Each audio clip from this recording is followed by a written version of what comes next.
Thank you for joining the Calm Science channel.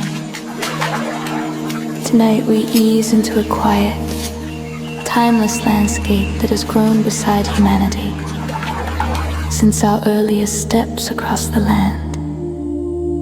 It is a world shaped by leaves and bark, by hidden roots and gentle blossoms.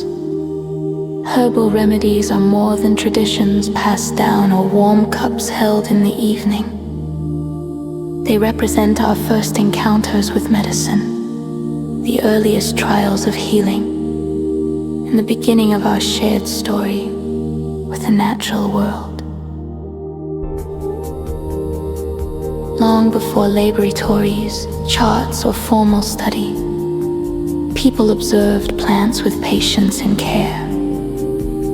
They noticed which leaves soothed pain, which preparations settled restless thoughts, and which poultices helped the body mend itself.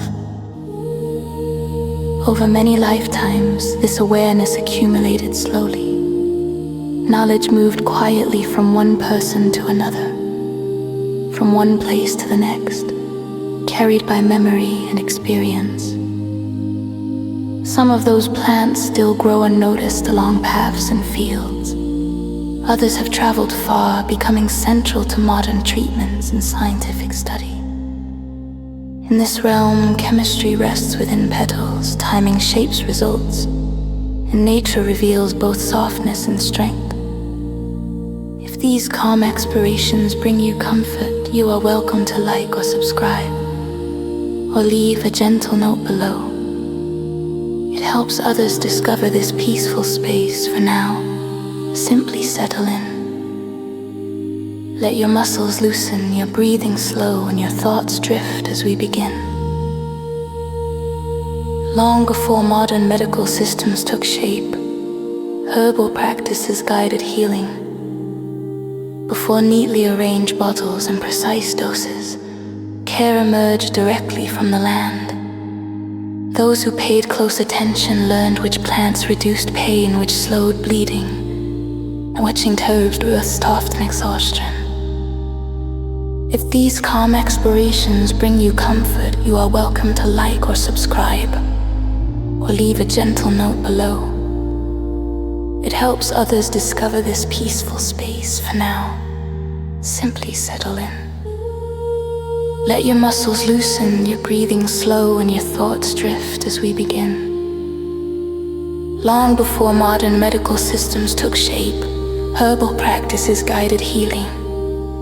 Before neatly arranged bottles and precise doses, care emerged directly from the land.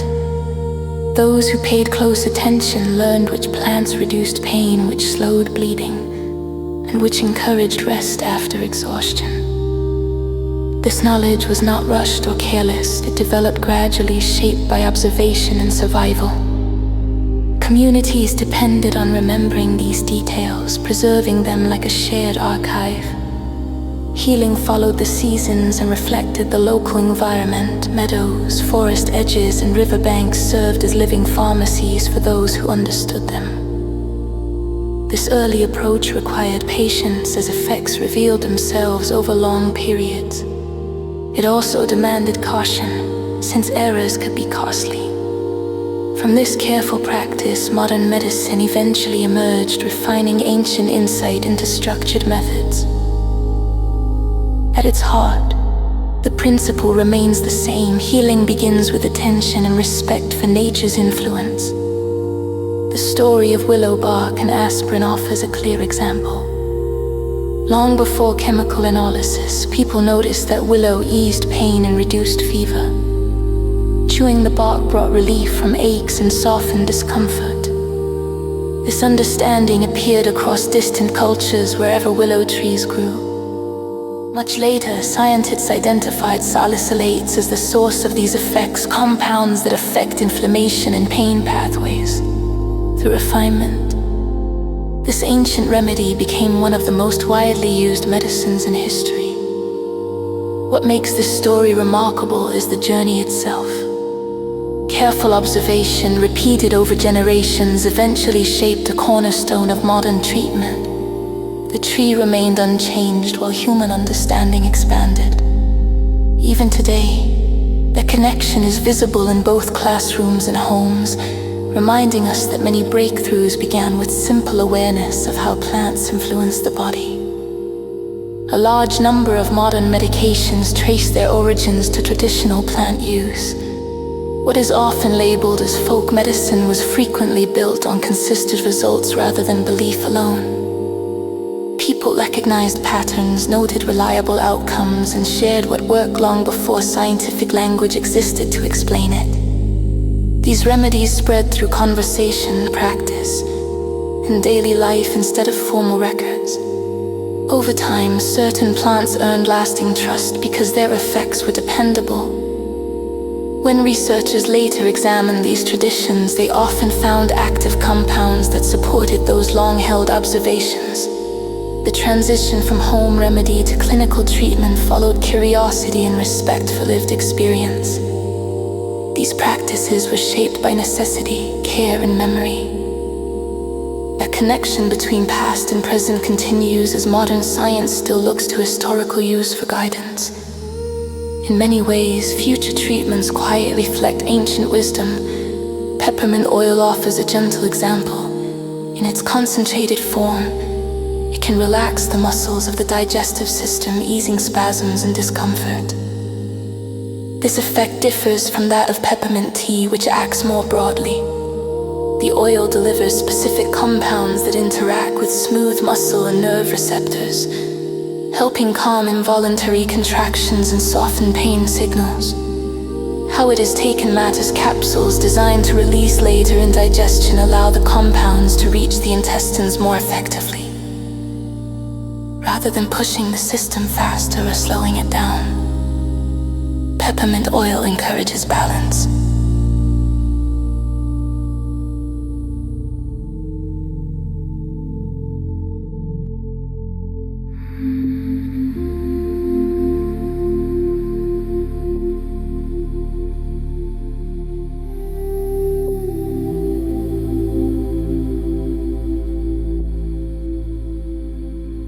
What seems like a simple mint plant carries an unexpected level of complexity when its chemistry interacts with the nervous system.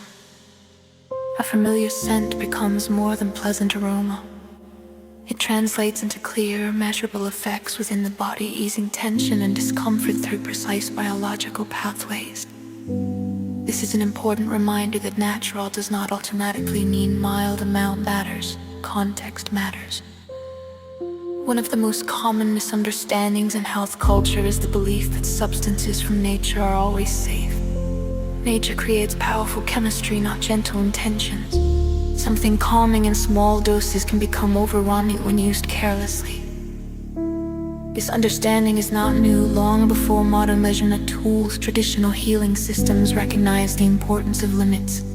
Guidance was often shared through stories and cautionary advice rather than numbers on a label. The same plant might be prepared differently for children, elders, or those already weakened by illness. How it was made mattered. When it was taken mattered, but quantity mattered most of all. This knowledge encouraged respect rather than fear. It taught that healing is found in balance, not excess. Today, toxicology confirms this with laboratory precision, yet the lesson itself is ancient. Strength is not determined by whether something is natural or manufactured. It is shaped by how it interacts with the body and how carefully it is used. The story of foxglove illustrates this clearly. Foxglove is a tall, striking plant admired for its beauty, but known for its danger. Early healers observed that it influenced the heartbeat. In some cases, it seemed to restore strength. In others, it caused serious harm. This dual nature made it both valuable and risky. Through careful observation, it became clear that very small, controlled amounts could support weakened hearts. This insight eventually led to the development of digitalis-based medicines that are still prescribed today, under strict supervision. Foxglove's history shows how benefit and danger can exist side by side, because the plant allows little room for error. It demanded caution from the beginning. Its place in modern cardiology reflects that same restraint. Precise dosing mirrors ancient discipline. This plant teaches that powerful remedies required patience, care, and humility. What began as a wild and risky substance became a foundation of heart medicine through generations of careful use and refinement. Most herbal knowledge did not come from single discoveries. It developed slowly, shaped by countless small choices made over long periods of time. One person tested a leaf, another adjusted the amount, someone else noticed unwanted effects and changed the preparation. Over generations, unsafe practices faded, while helpful ones endured. This process relied on honesty and memory, because exaggeration or carelessness could cost lives. Knowledge survived because it worked reliably enough to earn trust. Healers became keepers of shared experience, passing lessons forward through teaching, ritual, and story. In some cultures, warnings were woven into myths so they would not be forgotten. This was research conducted without formal experiments or written protocols. Its strength came from repetition and collective observation. While imperfect, these systems were often effective enough to last for centuries. Today, modern science frequently retraces these same paths, using controlled studies to test what long experience had already suggested. Honey offers a gentle example. Long before it was studied, it was used to soothe coughs and irritated throats. Its thickness coats sensitive tissue, while its natural chemistry discourages certain microbes. In clinical comparisons, simple spoonfuls of honey have sometimes matched or outperformed common cough syrups for nighttime relief in children. This surprises many because honey feels ordinary, yet it's complex, shaped by flower seasons and a work of bees. Its sugars draw moisture, its acidity creates an unfriendly environment for bacteria. Its flavor encourages slow, steady swallowing. Its use also comes with important limits, reminding us again that even mild remedies follow rules. This example shows that effective care does not always arrive in brightly packaged bottles. Sometimes it waits quietly on a kitchen shelf, supported by both tradition and modern observation. Plants create defensive chemicals to survive. Unable to flee danger, they rely on bitter tastes, sharp oils, and intricate molecules to protect themselves from insects, fungi, and animals. Humans learn to recognize these signals and gradually repurpose them. What irritates a pest may reduce inflammation. What stops a fungus may help control infection. These compounds evolved for survival, not for healing humans, and yet our bodies respond to them in useful ways. This relationship is accidental, but remarkable.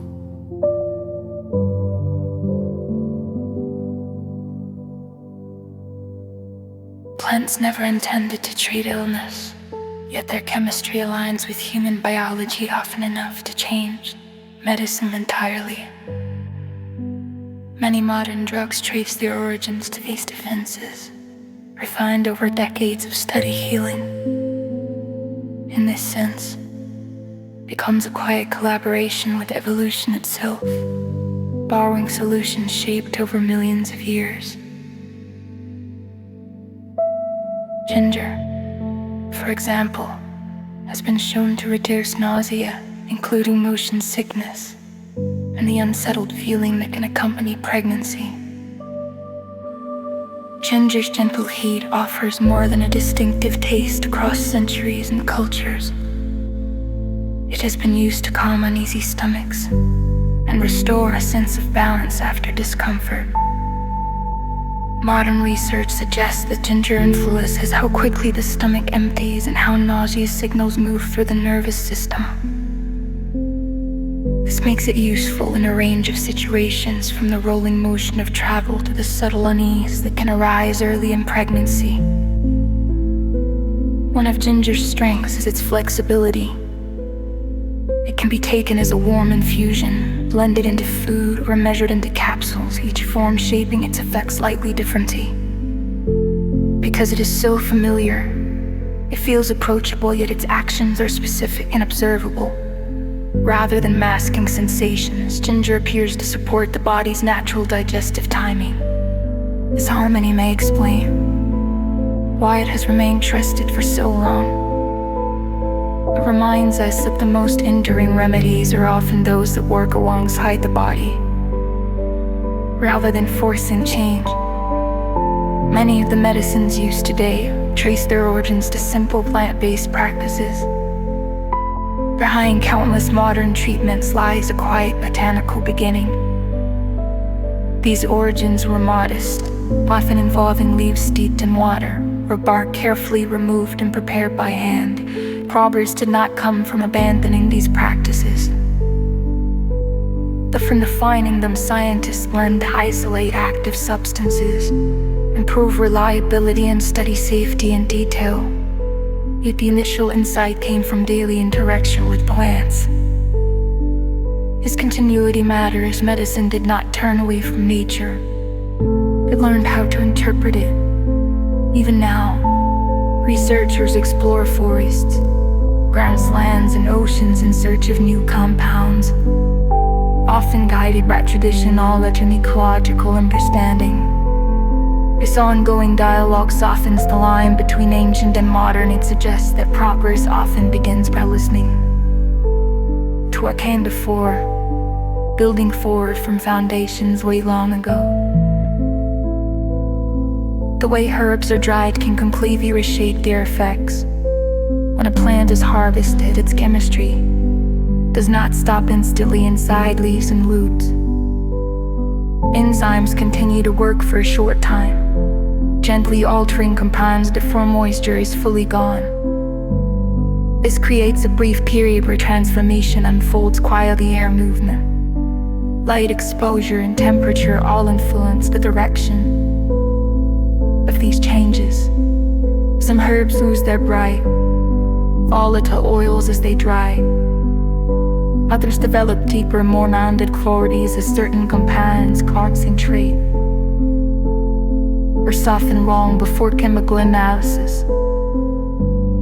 Traditional practices recognize these differences, choosing sun drying, shade drying, or slow endure methods, depending on the desired outcome.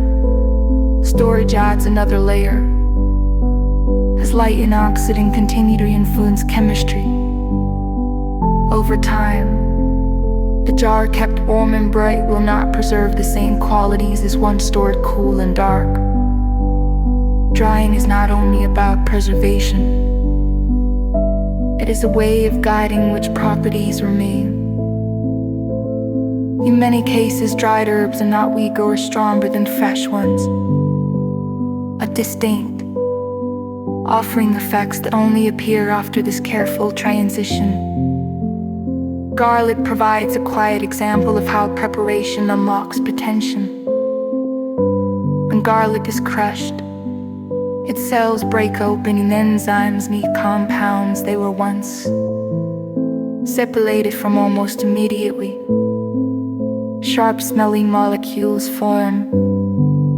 These fleeting substances interact with blood vessels in ways scientists have carefully measured. In several controlled studies, specific garlic preparations produce small but consistent improvements in blood pressure readings. The changes are modest, not dramatic, yet reliable enough to be studied closely.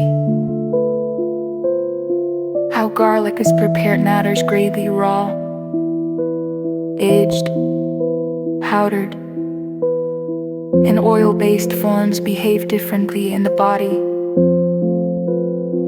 Cooking can soften some effects while preserving others.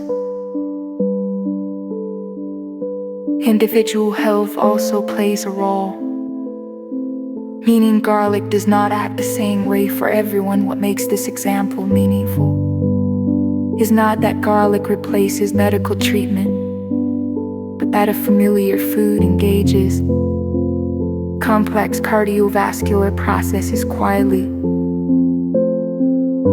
and steadily. It shows how everyday plants can influence the body without spectacle or urgency.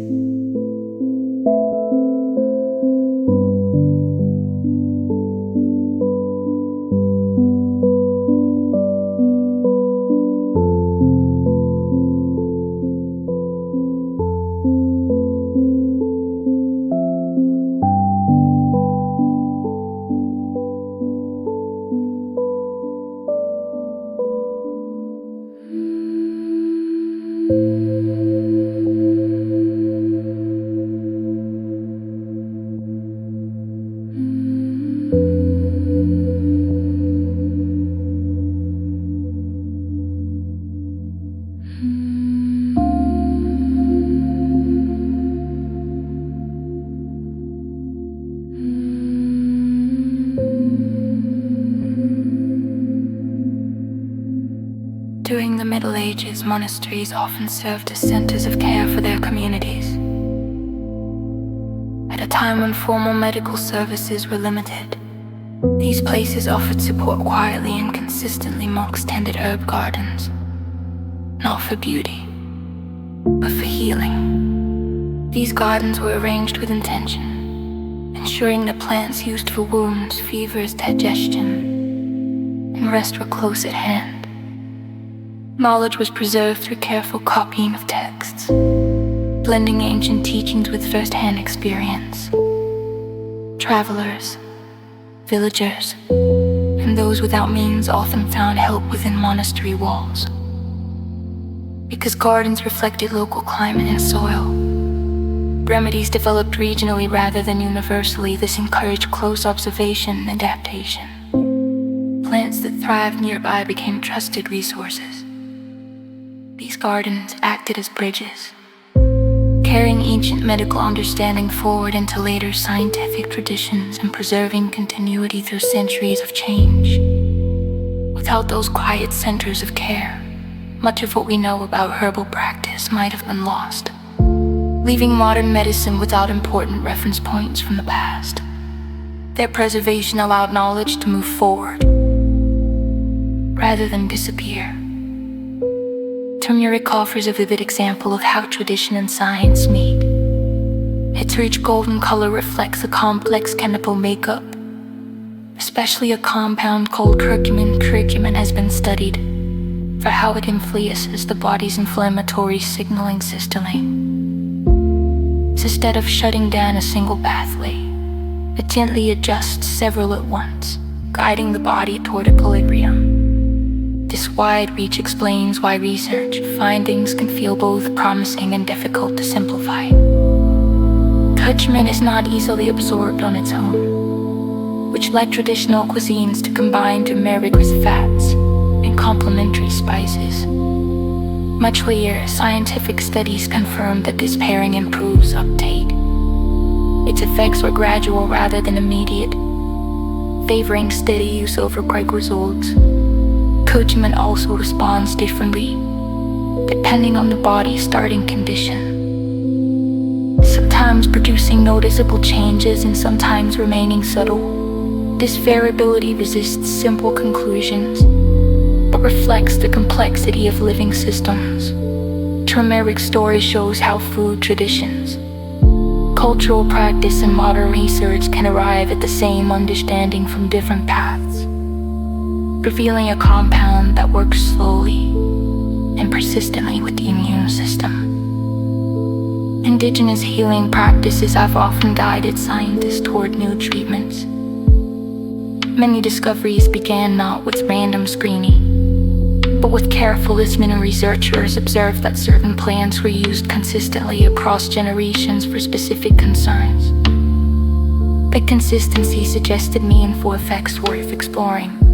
Indigenous healers did not describe their work in molecular terms, yet outcomes spoke clearly. When scientists followed these leads, they frequently identified new compounds with measurable biological activity.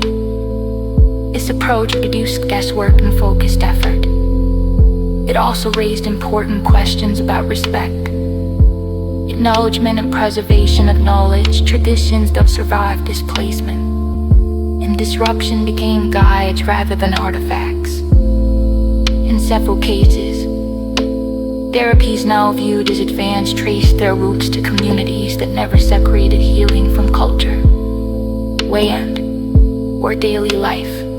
This partnership between lived experience and scientific analysis continues to shape research today. Increasingly, inquiry begins by asking, what has already helped? Treating long-held knowledge as a valid starting point for innovation. Chamomile tea provides another gentle example. Its calming reputation rests on more than habit. Certain compounds in chamomile flowers interact softly with receptors involved in relaxation and readiness for sleep.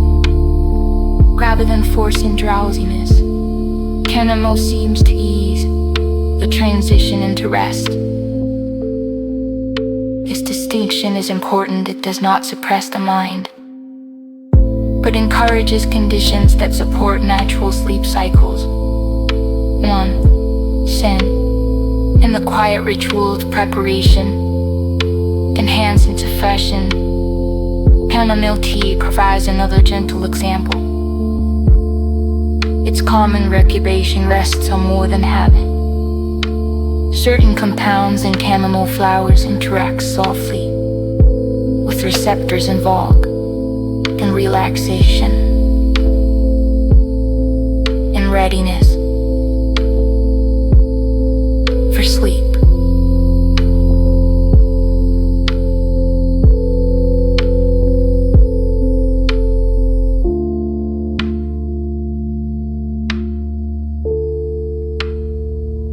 Not demand. What stands out is the mindset. These writings treat the body as something that could be studied, supported, and helped through repeatable actions, even without modern instruments. They also show the value placed on recording outcomes so knowledge could outlast individual healers. Copied, taught, and carried forward, this information became shared memory.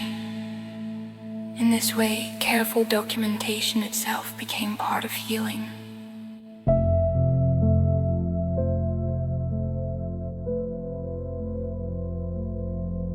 Lemon balm provides a gentle example of care where comfort matters most.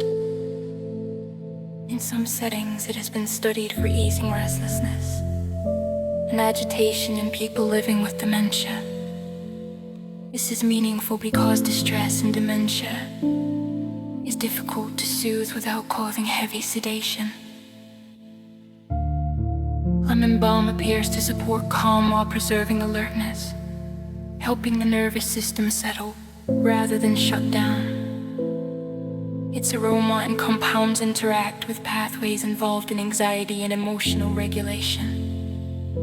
The change is subtle, like a space growing quieter, allowing a sense of safety to return. In moments where memory fades, this kind of softness carries real value. Lemon balm shows how herbal remedies can support dignity, not through dramatic cures, but by easing difficult moments.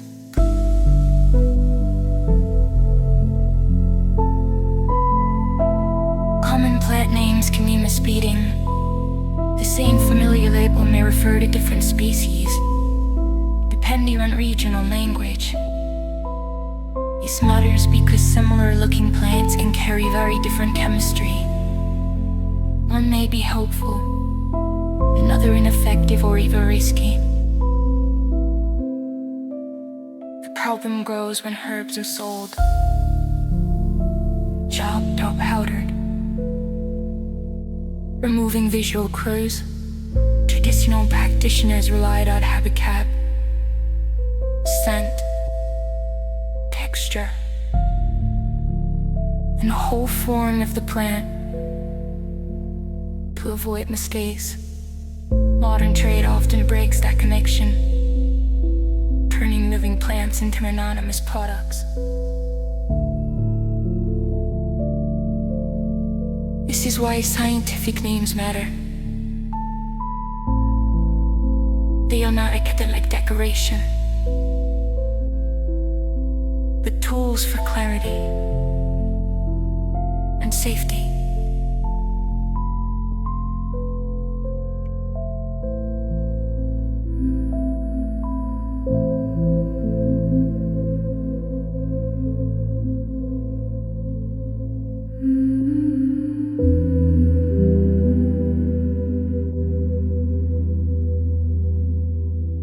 Even a single plant can behave differently depending on when it is harvested. Plants are never static.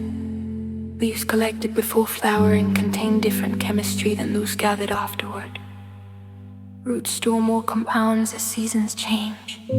Flowers reach peak potency briefly before energy shifts elsewhere.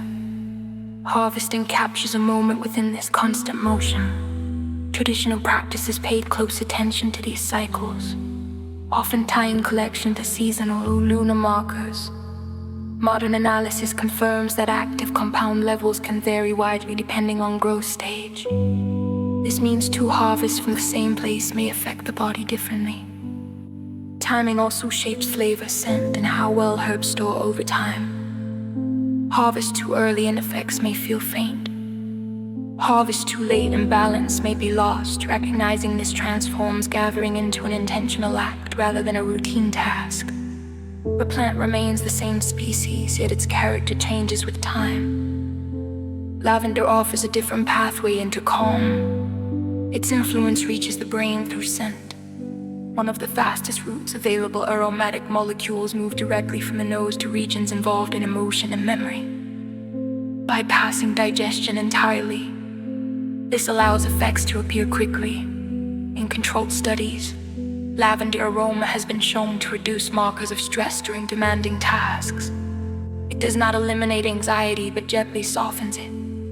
This makes lavender useful in settings where calm focus is important, such as medical environments or high-pressure situations.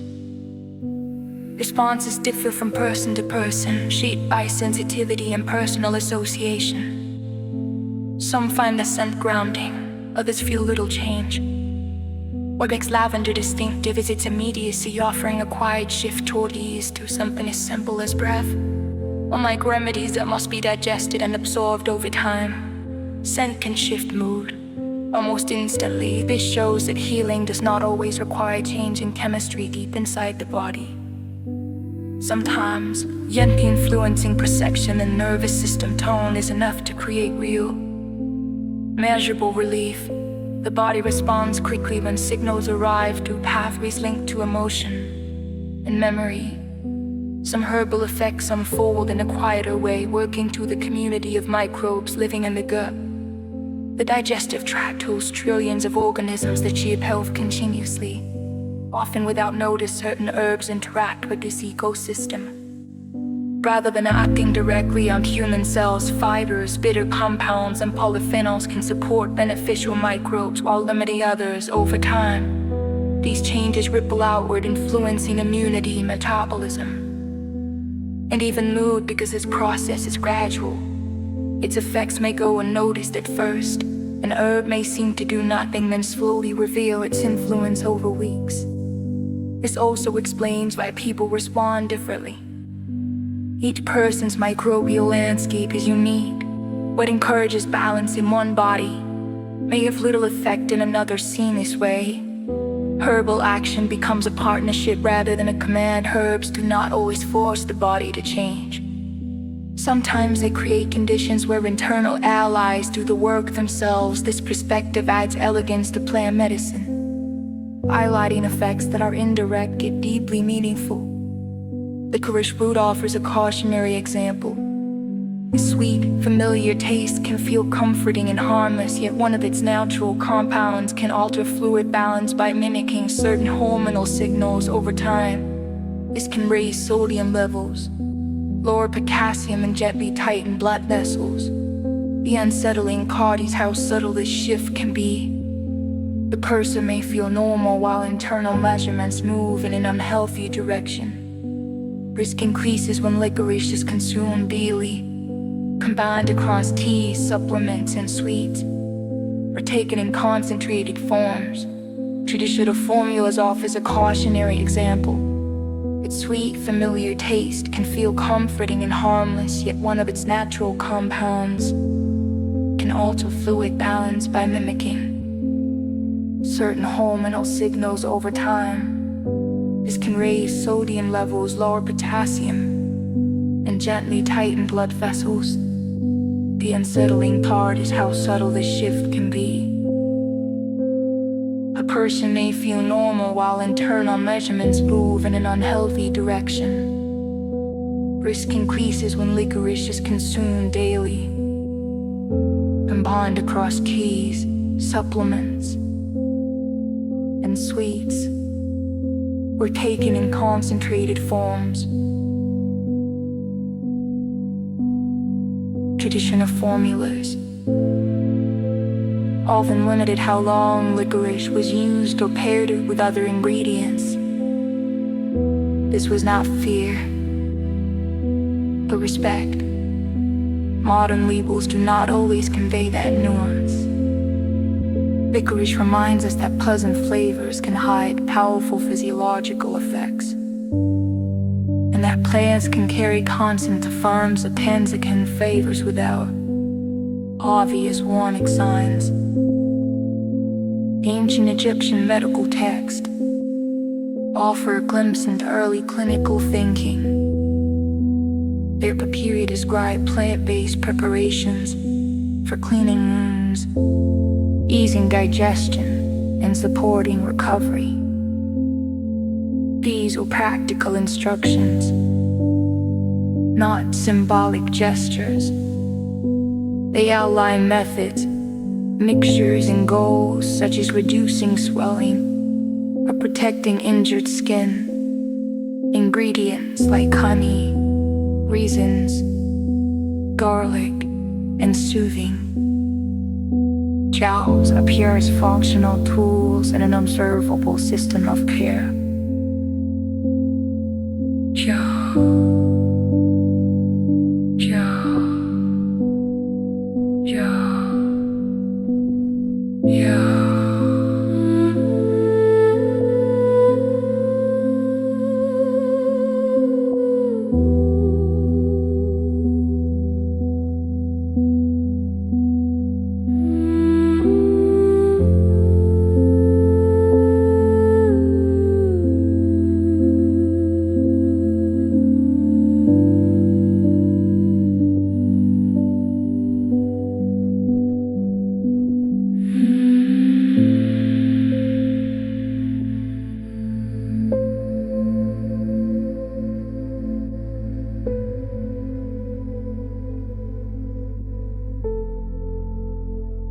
They function as safeguards, reducing the risk of confusion that can alter effects or introduce harm.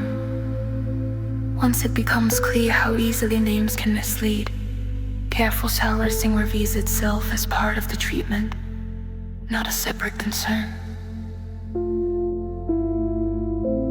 Valerian root offers an interesting approach to sleep.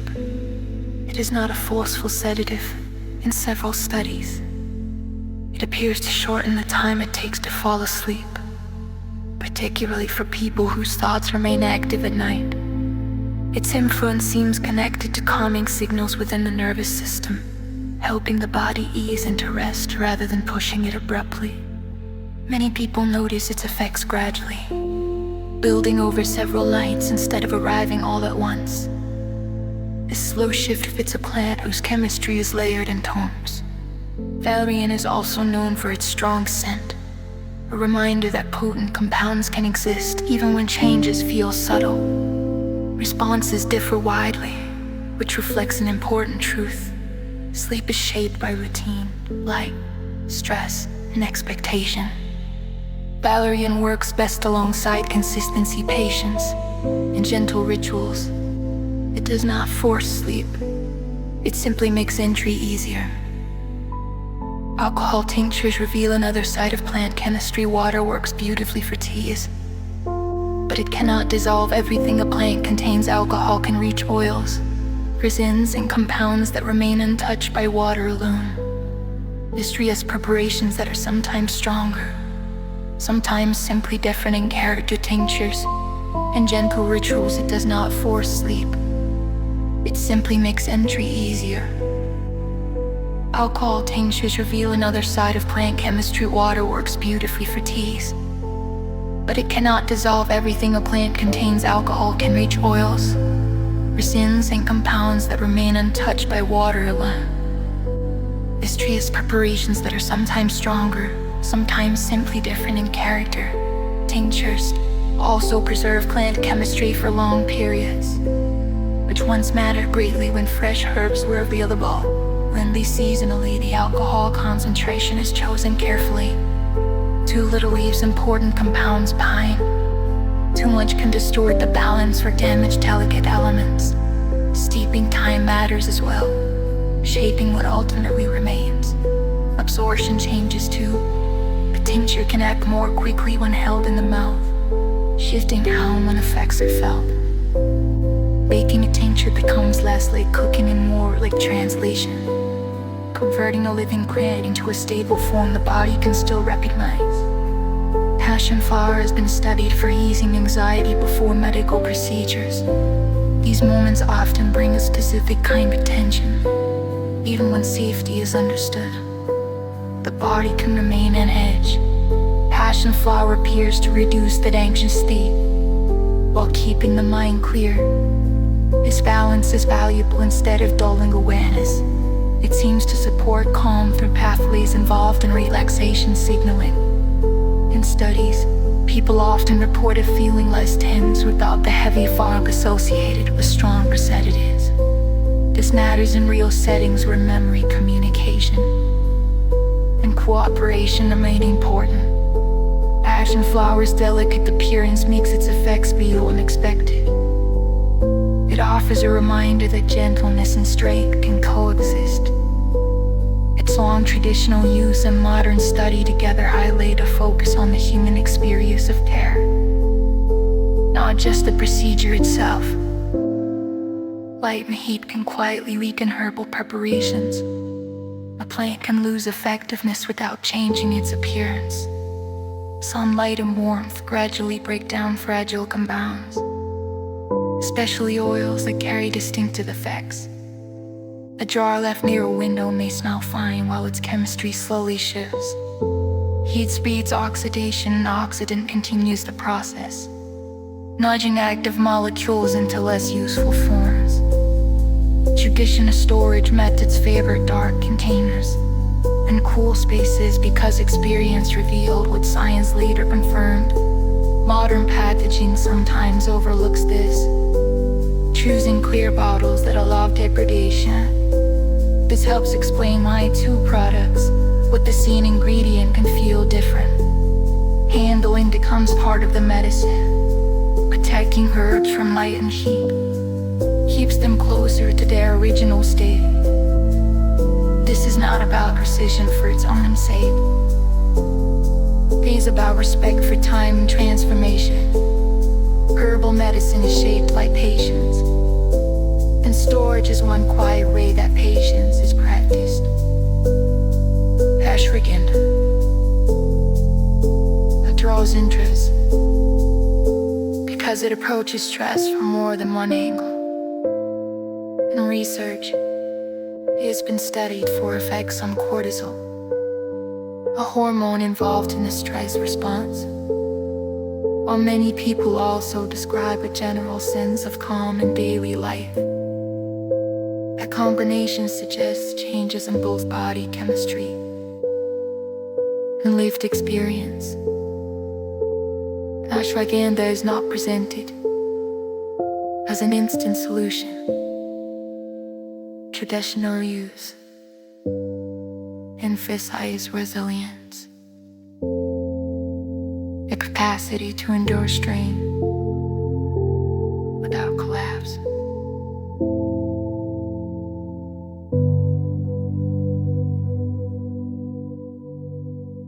When benefits do appear, they tend to emerge slowly, building over weeks rather than days. This gradual pattern fits a plant that supports adaptation instead of offering quick escape. Responses still differ from person to person, reminding us that stress is not a single experience. It can show up as restless sleep, racing thoughts, tight muscles, or constant vigilance. Ashwaganda's appeal lies in its steadiness. Rather than pushing the system toward extremes, it encourages balance. Traditionally associated with endurance, its modern story centers on helping the nervous system feel more secure within everyday life. Standardized extracts address one of the natural challenges of plant medicine. Herbs are shaped by weather, soil, harvest timing, and processing, which means no two batches are exactly the same. Standardization aims to create consistency by ensuring specific levels of chosen compounds, so each dose behaves more predictably. This matters for both research and real-world use, where reliability supports safety and clear expectations. Without it, the same amount could feel different simply because the plant material changed at the same time. Something can be lost. Whole herbs contain many interacting compounds, while standardization often focuses on one marker as a stand-in for quality. That can be useful, but it can also simplify a living chemistry. Standardized extracts sit between tradition and precision. They translate natural variability into repeatable form. They are not more or less natural. They are tools for consistency, and consistency becomes a form of care when people's bodies are involved. Rhodiola rosea has drawn attention for its potential to ease mental fatigue during intense cognitive work. Interest grew not because it made people feel stimulated, but because it seemed to help them sustain effort under pressure. In studies involving demanding mental tasks, some participants showed reduced exhaustion and steadier focus compared to those who did not take it. The effect is quiet, not dramatic. There's no surge of energy, only a subtle resistance to burnout. Traditional use developed in environments where endurance was essential, and that context shaped its value. Modern research suggests its influence may involve stress signaling systems rather than simple alertness. This distinction matters because fatigue often arises from prolonged strain, not just lack of effort. Responses vary with preparation and timing, which explains mixed results. Still, the idea that a root may help the mind withstand ongoing pressure continues. The interest researchers focused on resilience rather than performance shortcuts. Plants also reflect the environments they grow in. Sometimes in troubling ways, roots draw minerals directly from soil, including elements humans would prefer to avoid. In contaminated areas, certain herbs can accumulate heavy metals like lead or cadmium without visible signs of damage. This creates hidden risk. The issue is not the plant, but where and how it was grown. Traditional gatherers often avoided roadsides and polluted spaces, guided by observation rather than testing. Today, careless sourcing can still lead to contamination. This is why quality control matters as much as choosing the right species. Testing soil and finished products protects against invisible hazards. Interestingly, some plants are so effective at absorbing metals that they are used intentionally to clean polluted land. That same ability becomes a coddler when the plant is intended for human use. Holy basil offers another perspective on emotional health. Traditionally, it was not seen as a remedy for sadness or anxiety, but as a support for emotional steadiness. Its role was to help people meet daily pressures with composure rather than suppress feeling. That perspective feels surprisingly current. Modern research has explored its influence on stress-related markers. An overall sense of well-being results depend on preparation and context. One pattern stands out.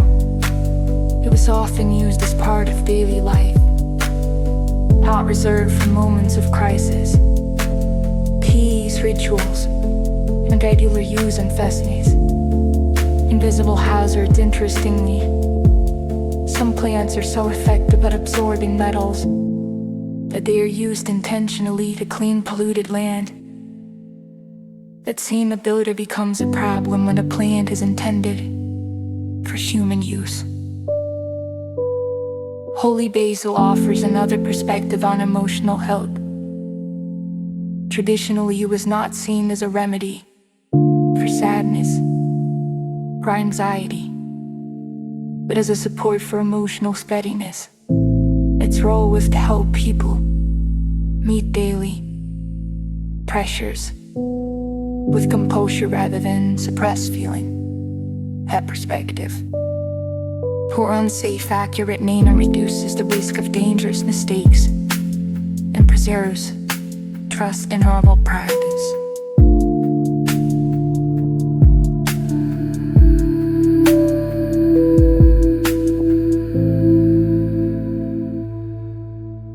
Historical records include moments where simple confusion led to poisoning or failed treatment.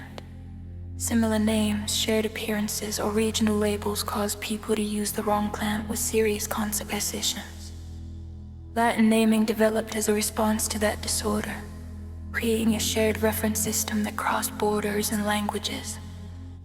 It allowed growers, researchers, and clinicians to speak about the same organism with clarity. This precision becomes critical once herbs are dried, powdered, or extracted, when visual identification disappears entirely. Without accurate naming, quality control dissolves into guesswork. What makes this system remarkable is how quietly it protects safety.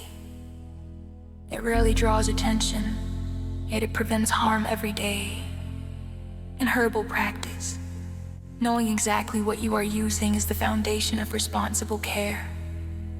Magnolia bark offers a calm example. It has been used traditionally to ease restlessness and support sleep. Modern research has focused on compounds within the bark that appear to influence pathways linked to relaxation and sleep readiness. Rather than pushing the brain into unconsciousness, these compounds may help quiet the mental activity that delays rest. This difference matters. Supportive sleep aids work by easing tension, not overpowering awareness. Magnolia bark has also been examined for its effects on stress-related signaling, which may explain why nighttime rest improves when the nervous system feels less strained. Its natural bitterness hints at active chemistry beneath the surface. Preparation plays a major role, as different extraction methods and vessels must dissolve before absorption begins. The lane onset teas start interacting almost immediately, while tinctures can absorb even faster through tissues in the mouth.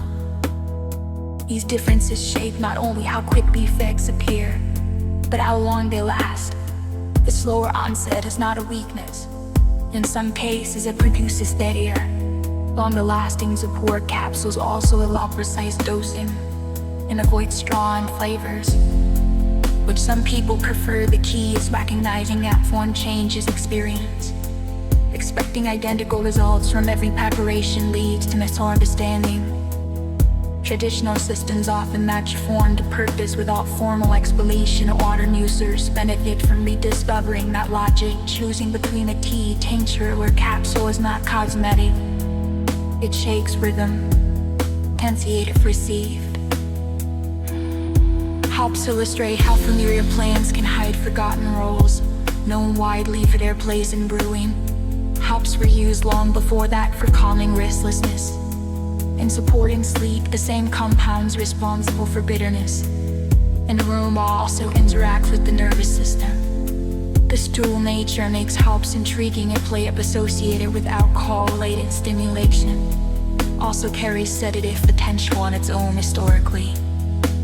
Hops were even placed inside pillows so their scent could release slowly through the night. Modern studies have explored their interaction with relaxing pathways. Their effects are gentle, not overpowering. Hops lower arousal rather than forcing sleep. This story shows how cultural associations can obscure medicinal history. When a plant becomes tied to one product, its broader role can fade from view.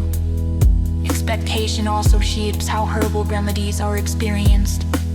In studies, a leaf can amplify perceived benefits, or even produce effects in the absence of active compounds.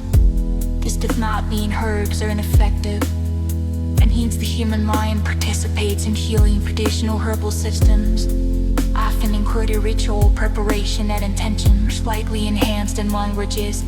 Expectation with one person and ineffective for another. Herbal medicine sits at the intersection of biology and belief, and understanding it requires respect for both. C. John's word highlights the importance of caution. Compounds within it influence liver enzymes that process many medications. When these enzymes become more active, drugs can be cleared from the body faster than intended. This can quietly reduce effectiveness without obvious symptoms. Birth control and antidepressants and transferred medications are among those affected. This example shows how herbs can interact with the body in powerful and unexpected ways, reinforcing the need for awareness and care.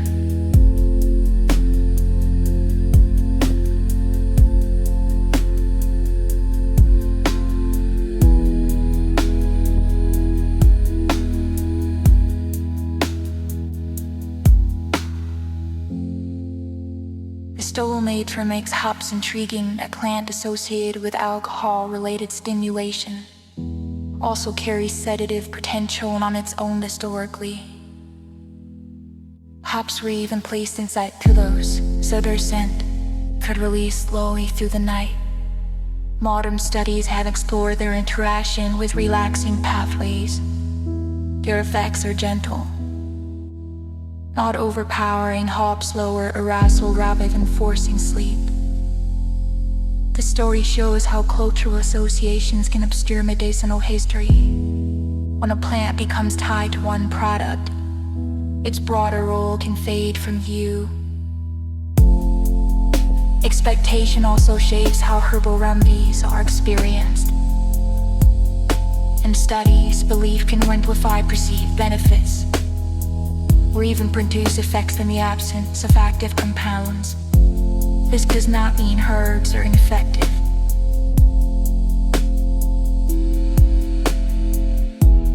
Hence, the human mind participates in healing.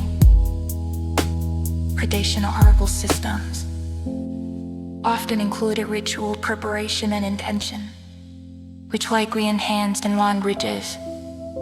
Unexpected ways reinforce the need for awareness and care.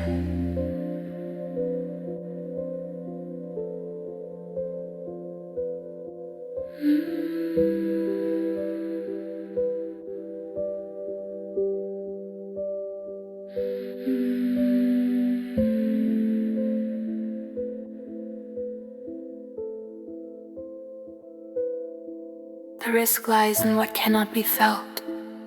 A person may notice no change at all while protection or treatment quietly becomes less effective. This is why the intervention initially surprised researchers.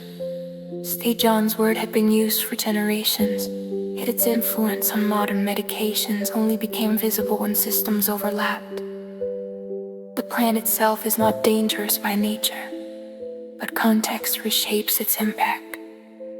Combining traditional remedies with pharmaceuticals introduces layers of complexity that earlier healing systems never encountered. This example reinforces the need for open communication between herbal use and conventional care, especially when powerful biological pathways intersect.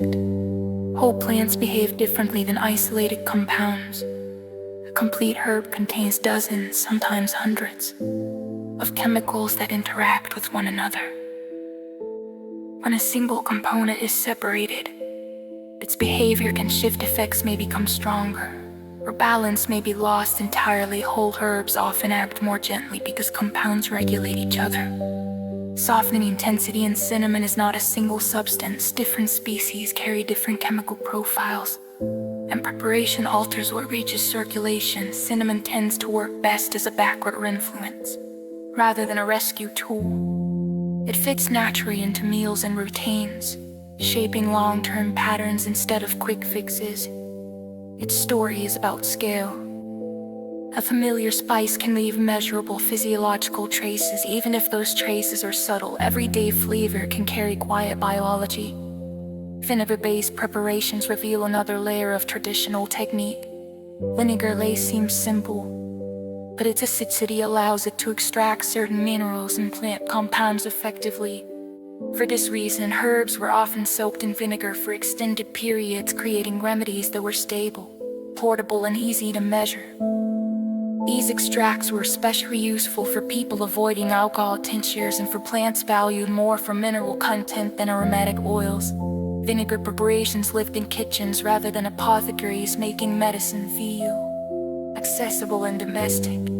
There is understays of elegance here. A common household liquid served as solvent, preservative, and flavor all at once. The result was not mysterious but reliable, shaped by chemistry and patience.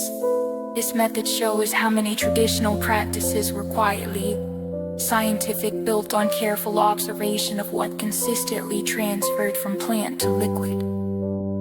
Fenugreek seeds offer a tangible example of how form shakes function when soaked or cloaked. These small seeds develop a thick, gel-like texture, rich in soluble fiber. A physical change matters.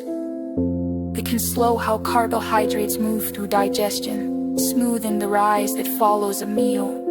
Some studies suggest this can improve post-meal glucose patterns, especially with regular use. What makes this compelling is how visible the mechanism is. You can watch the seed change in water, and that transformation hints at what happens inside the body. Fenugreek sits comfortably between food and medicine, used as a spice in cuisines where daily intake is normal rather than clinical. The story encourages a different understanding of herbal support. Not every benefit needs to be fast or dramatic. Sometimes the value lies in gently reshaping timing, turning sharp spikes into softer curves. Conflicting research findings often stem from hidden differences. Herbal studies can appear inconsistent because the details vary beneath the surface. Two trials may claim to examine the same plant while using entirely different extracts, doses, and schedules.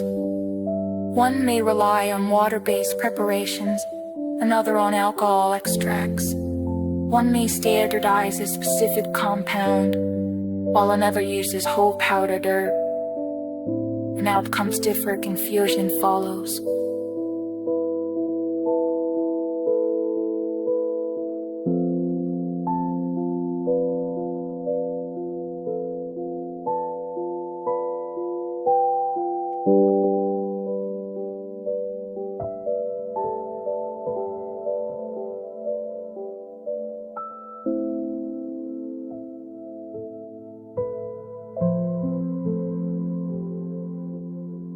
Often, the disagreement is not about the plant itself, but about how it was prepared and used. Understanding this helps explain why herbal research can seem fragmented and why careful comparison matters. This idea sits at the heart of understanding herbal evidence. Plants are not single, isolated molecules. They are living materials shaped by where they grow, how they are harvested, and how they are prepared. When research aligns those variables carefully, clear patterns begin to appear. When it does not, results can feel scattered or contradictory. This is not a flaw in science. It is a reminder that studying plants requires the same precision in defining the material as in measuring the outcome. Complexity is not noise by default. It simply asks for care. Bitter melon offers a clear example of this complexity. Its sharp bitterness is honest and revealing. Researchers have explored compounds within bitter melon that may influence how the body handles glucose, sometimes in ways that resemble insulin activity or support insulin sensitivity. The evidence is still developing, but interest remains because the plant has been used traditionally for metabolic balance across multiple cultures. Bitter melon also highlights a deeper pattern. Foods can act as biological signals. Strong bitterness often points to active chemistry that interacts with digestive and metabolic receptors.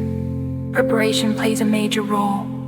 Cooking can soften intensity, and its sharp bitterness is honest and revealing. Researchers have explored compounds within bitter melon that may influence how the body handles glucose, sometimes in ways that resemble insulin activity or support insulin sensitivity. The evidence is still developing, but interest remains because the plant has been used traditionally for metabolic balance across multiple cultures.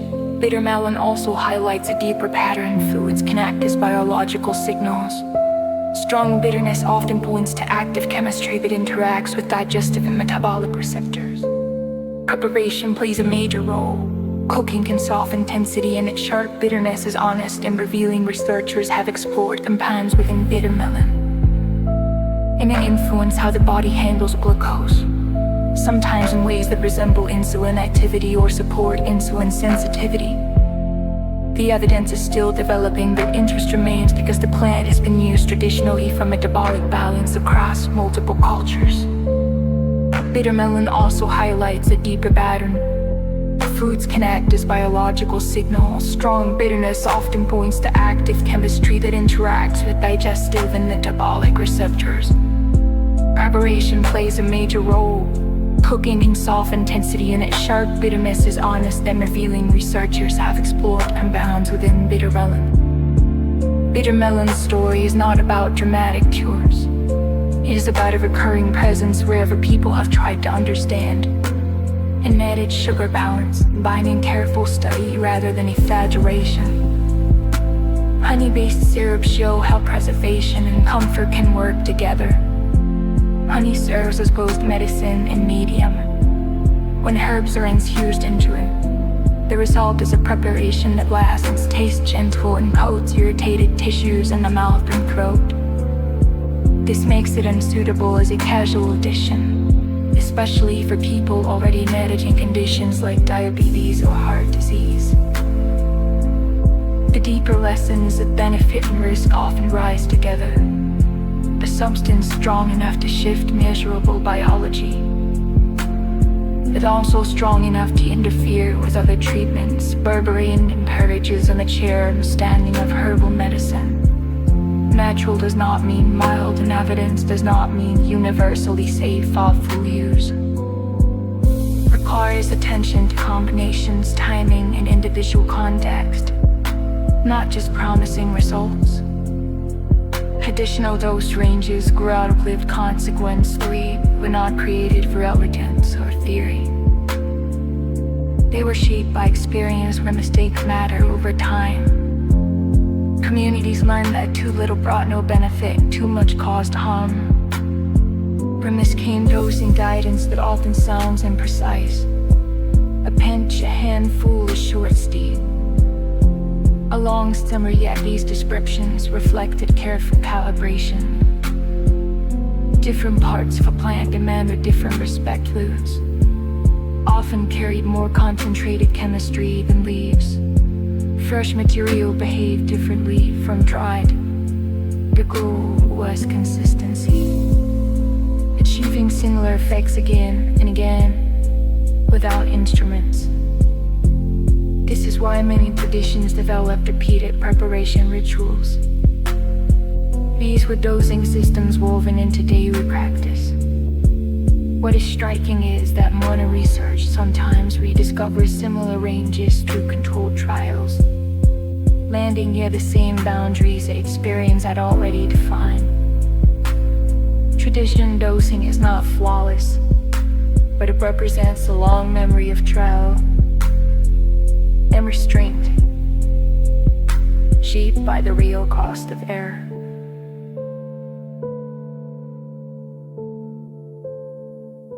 thistle is commonly chosen for liver support, and its appeal rests on a simple truth.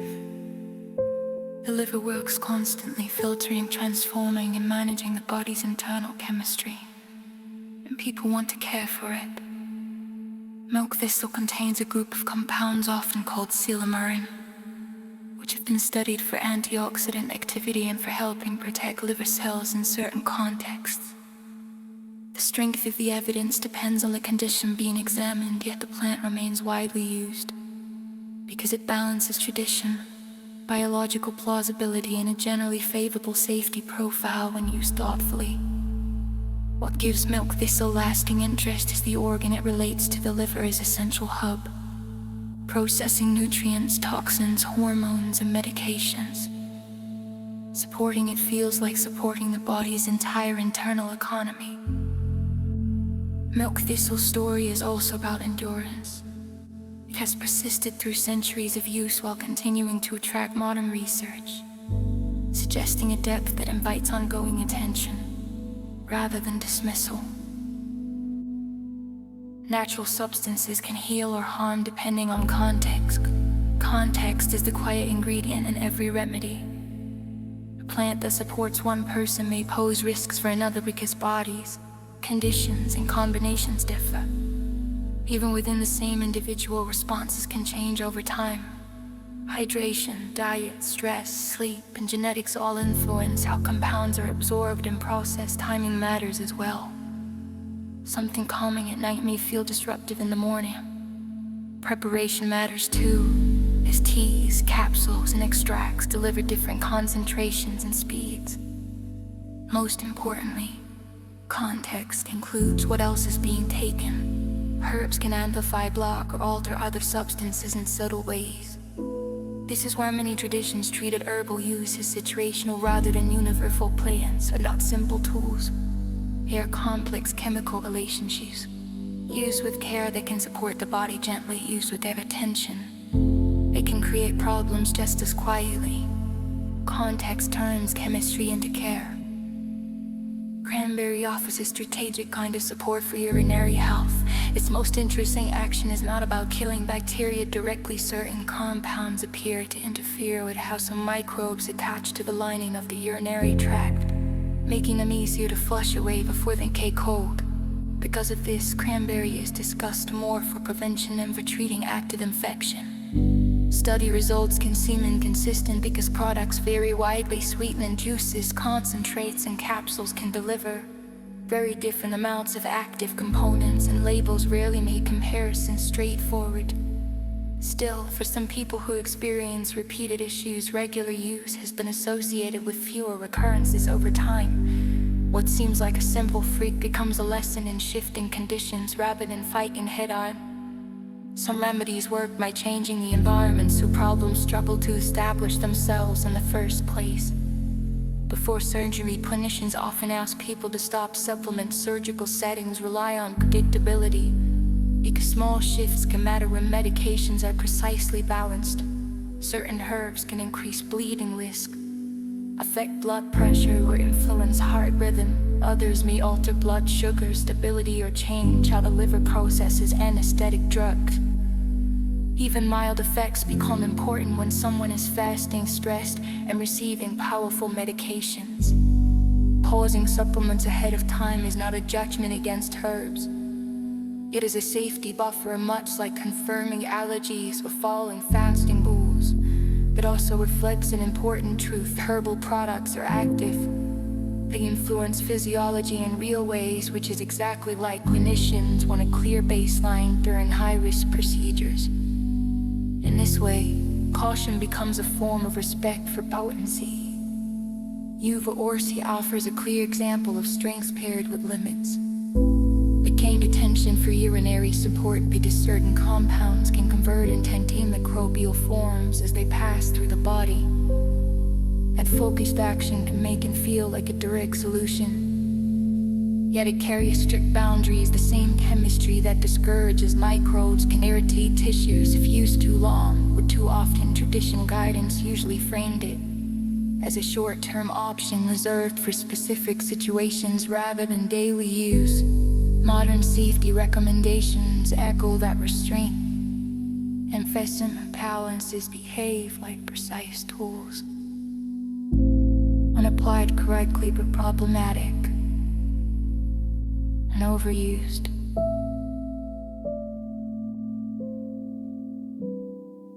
In a phrasal leap, as we train state, it cures endoscopy.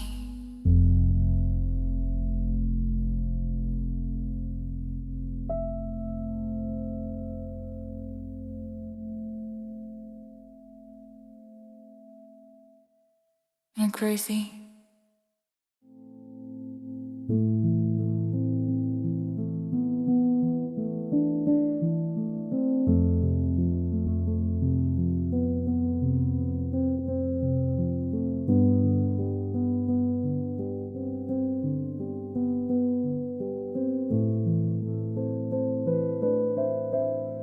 Overworthy offers a clear example of strength paired with limits. It gained attention for urinary support, because certain compounds can convert into antimicrobial forms as they pass through the body. And focused action can make it feel like a direct solution.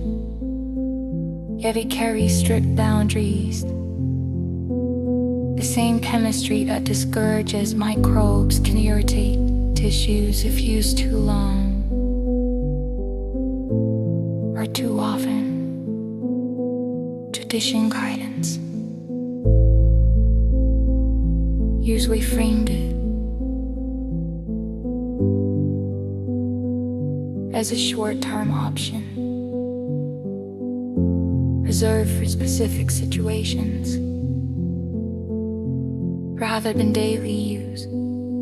Modern safety recommendations echo that restraint. Emphasis presence some herbs behave like precise tools when applied correctly, but problematic.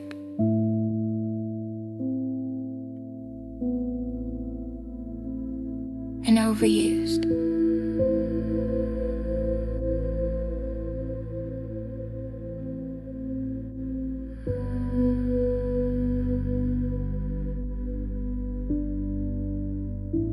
What draws attention here is not only what a plant can do, but what it teaches about restraint.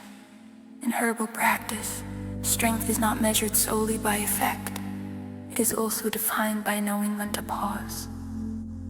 Some herbs are considered unsuitable during pregnancy.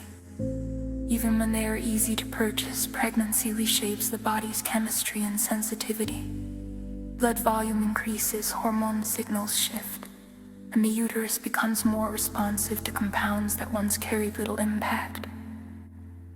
Plants historically used to influence menstrual flow or uterine tone are often avoided because they may raise the risk of complications.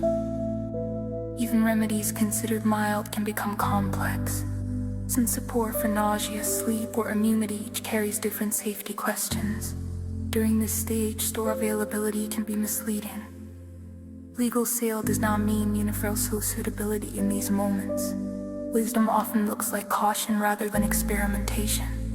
The intention is not fear, but protection. Many traditional systems treated pregnancy as a distinct physiological state with its own rules. Modern guidance continues that reasoning, reminding us that sometimes the most responsible choice is to simplify, pause, and rely only on what is clearly supported for that phase of life.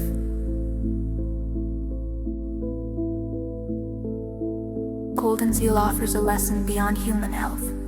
This woodland plant grows slowly in shaded forests and cannot recover quickly from heavy harvesting. As demand increased, wild populations were collected faster than they could regenerate, leading to scarcity in many regions. This story reveals a side of herbal medicine that is often overlooked. Remedies do not exist apart from ecosystems. When a plant becomes popular, Forests can be treated like endless warehouses, even though they are living systems with limit. Golden Zeal's decline highlights wine cultivation and ethical Saracen batter. A remedy it supports when body should not quietly damage the environment that sustains it. Sustainability becomes part of safety. If a plant disappears, the knowledge surrounding it loses meaning, and pressure shifts to other species. Protecting the plant becomes a way of protecting the medicine itself, ensuring continuity rather than depletion. Children require a different approach to dosing than adults. A smaller body is not simply a scaled-down version of a larger one. Children absorb and process substances differently because their organs are still developing, and metabolic rates can be faster or less predictable. Their nervous systems may also respond more strongly to certain compounds. The dose that feels gentle to an adult can be overwhelming to a child. Traditional caregivers often favored softer preparations, shorter use, and close observation instead of forceful intervention. Modern pediatric caution reflects the same logic, emphasizing age rate and percentage interaction. How pine is prepared shapes its effect. A long infusion extracts different compounds than a brief steep. An essential oil is far more concentrated than a tea. This reinforces an important idea: the form of a remedy matters as much as the plant itself. Time's appeal lies in its quiet usefulness. A herb used daily in cooking can also offer thoughtful comfort during a lingering cough, especially when gentleness is preferred. Chamomile, though often described as mild, can cause reactions in some people. This is more likely in those sensitive to plants and the daisy family, where the immune system may misidentify certain proteins as threats. Reactions can range from light itching to more significant symptoms in rare cases, particularly with frequent but concentrated use. This matters because chamomile appears in many products, from cheese to skincare, and is not always clearly highlighted. Traditional practice often introduce new herbs cautiously, starting with small amounts to observe tolerance. That patience remains relevant, reminding us that even gentle plants deserve respect.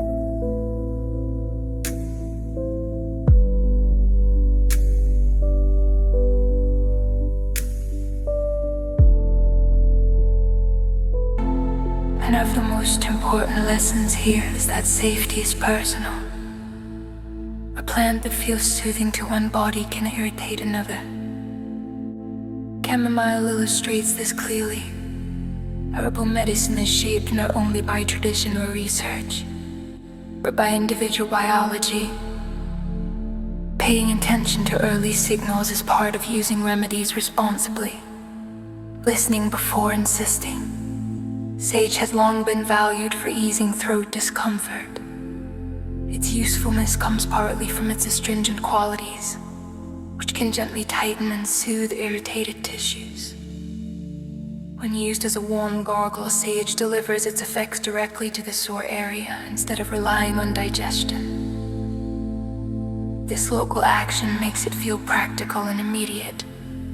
Sage also contains aromatic compounds with antimicrobial activity, which may contribute to a cleaner, fresher feeling in the mouth and throat during illness.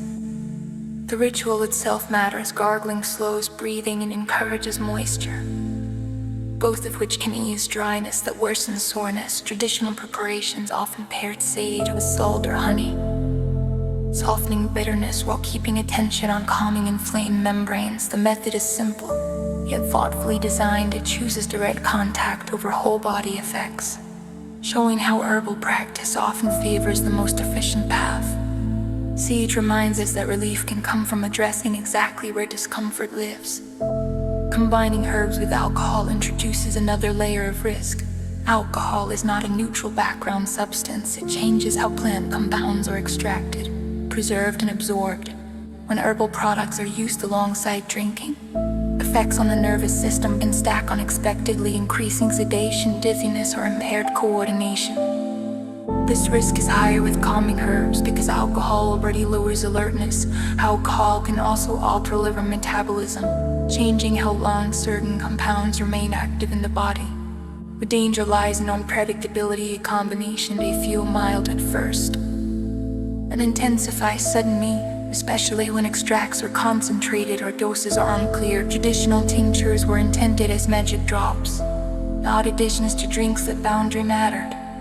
When it blurs, careful dosing turns into guesswork, and guesswork is where avoidable harm begins. Herbal medicine works best when it is intentional rather than casual. Elderberry sits in a space where tradition and modern research continue to overlap. Many people reach for it at the first sign of fever because it has a long reputation for helping the body move through winter illness more quickly. Studies have explored whether certain elderberry preparations can shorten the duration or intensity of flu-like symptoms.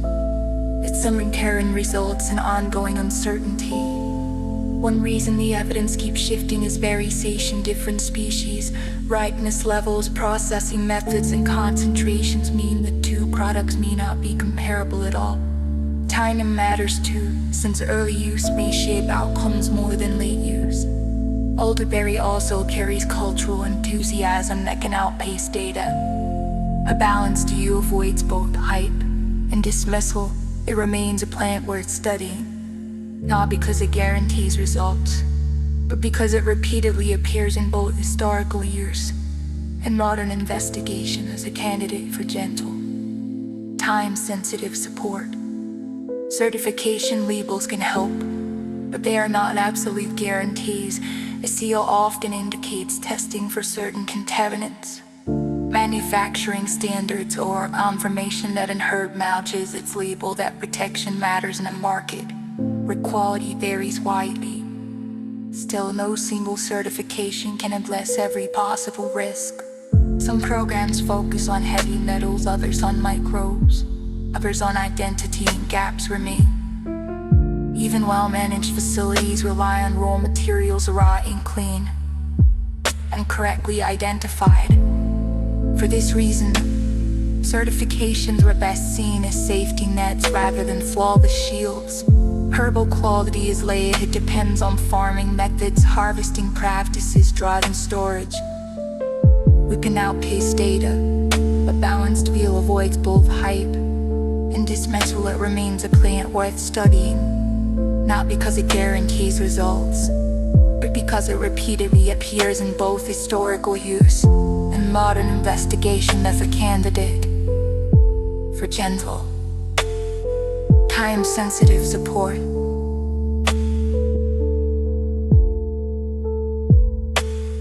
Certification labels can help, but they are not absolute guarantees.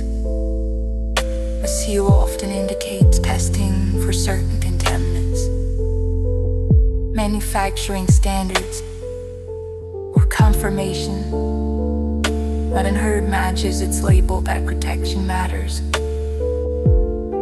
in a market where quality varies widely. But still,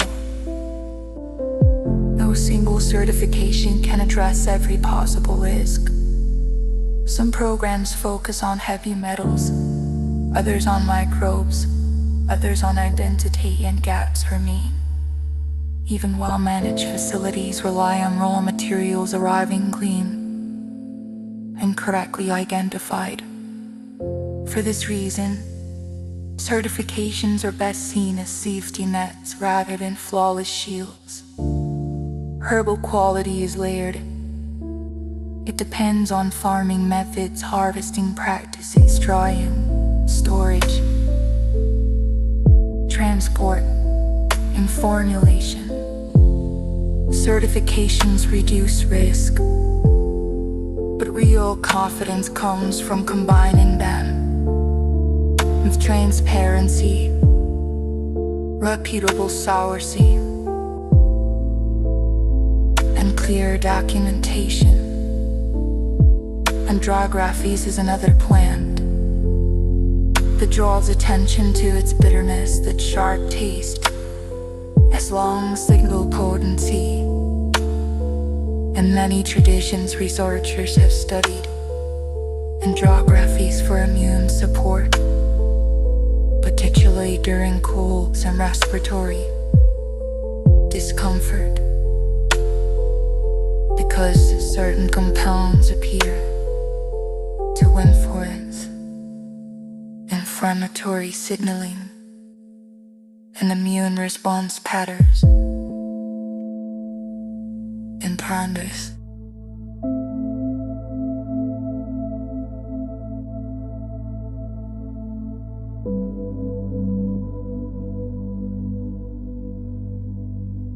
Some studies suggest andrographies may reduce how severe symptoms feel or shorten the time. People feel unwell, but results depend strongly on dose and preparation. What makes this plant especially distinctive is its narrow window of usefulness. It is usually discussed as an early companion taken near the first signs of illness, rather than as a daily ongoing habit. Its intense bitterness also influences how it is used.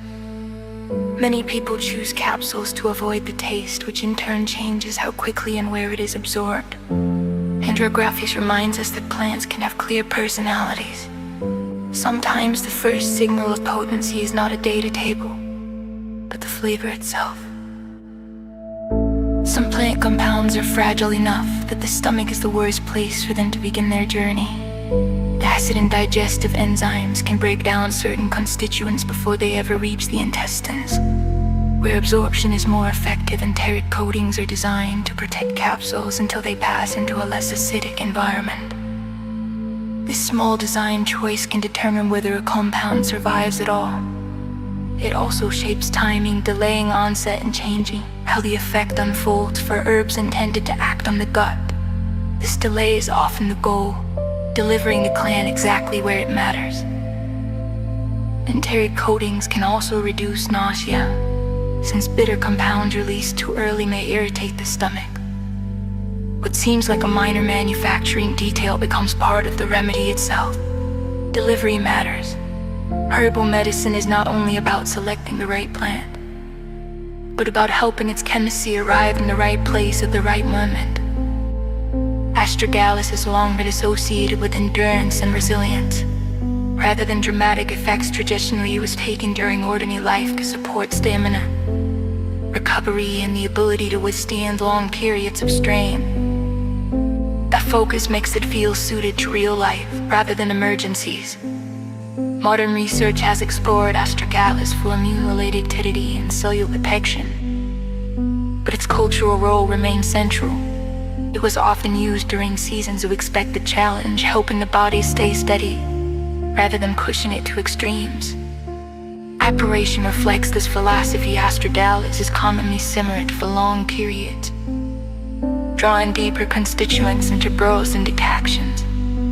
This turns it into a food-like medicine woven into daily routine. Astragalus invites patience instead of chasing quick relief. It supports strength built slowly, through consistency and time. Interactions with blood thinners highlight the importance of caution. When someone takes a medication that affects clotting, balance becomes critical. Too much clotting risk is dangerous, and so is too little. Some herbs can influence this balance by affecting platelets, blood vessels, or how medications are processed. The risk often appears through layering a person they add in herb for sleep, circulation, or inflammation without realizing. It also affects bleeding tendency. The result might be unexpected bruising or increased risk during the procedure. What makes this especially important is that many people cannot think of herbs as medications, so they may not mention them. The safest approach is openness. Rather than fear, herbs and pharmaceuticals can coexist, but only when interactions are acknowledged. The more an herb can change physiology, the more it deserves to be treated as a meaningful intervention. Marshmallow root offers a gentler kind of support, and its effect comes as much from texture as from chemistry. When prepared correctly, it releases a slippery, gel-like substance that coats irritated tissues. This makes it helpful for dryness and discomfort in areas like the throat or digestive tract, where irritation can feel constant. The soothing effect is physical and immediate, like a protective safe layer forming over sensitive surfaces. Preparation is essential. Cold infusions often preserve this mucilage better than boiling, which can alter texture and reduce the coating effect. That detail matters. Marshmallow roux shows how minute shapes how calm. It does not act by attacking a problem, but by shielding and calming bland tissues to settle. It behaves like a quiet bandage rather than a weapon. Keeping an up-to-date supplement list is a simple act that protects safety. Herbs, vitamins, and supplements are real inputs, even when they feel optional. In emergencies, before surgery, during pregnancy care, or when starting new prescriptions, clinicians need to know what is already in the body. Pre-information prevents hidden interactions and unnecessary risk.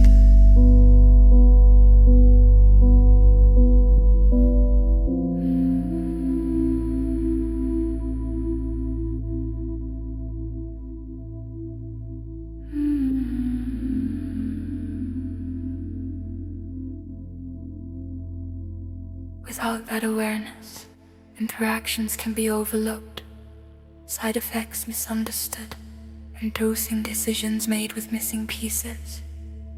A written list is not only for clinicians. It helps the individual notice patterns as well, such as when a new supplement lines up with headaches, restlessness, or digestive discomfort. It also prevents accidental overlap, where two different blends contain the same active herb without the user realizing it.